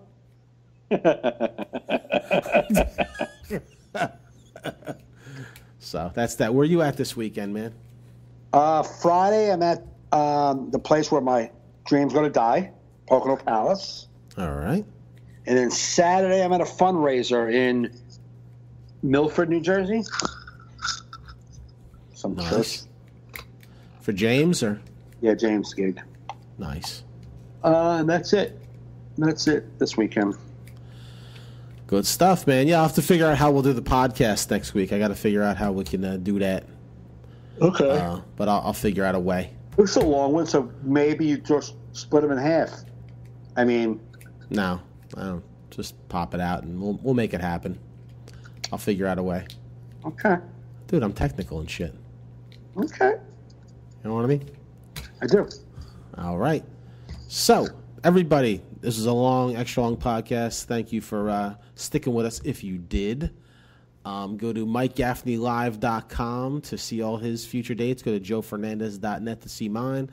Subscribe with our podcast at the Laughable app or iHeartRadio. Thanks for listening. Thanks for downloading. You've been listening to All in Our Heads.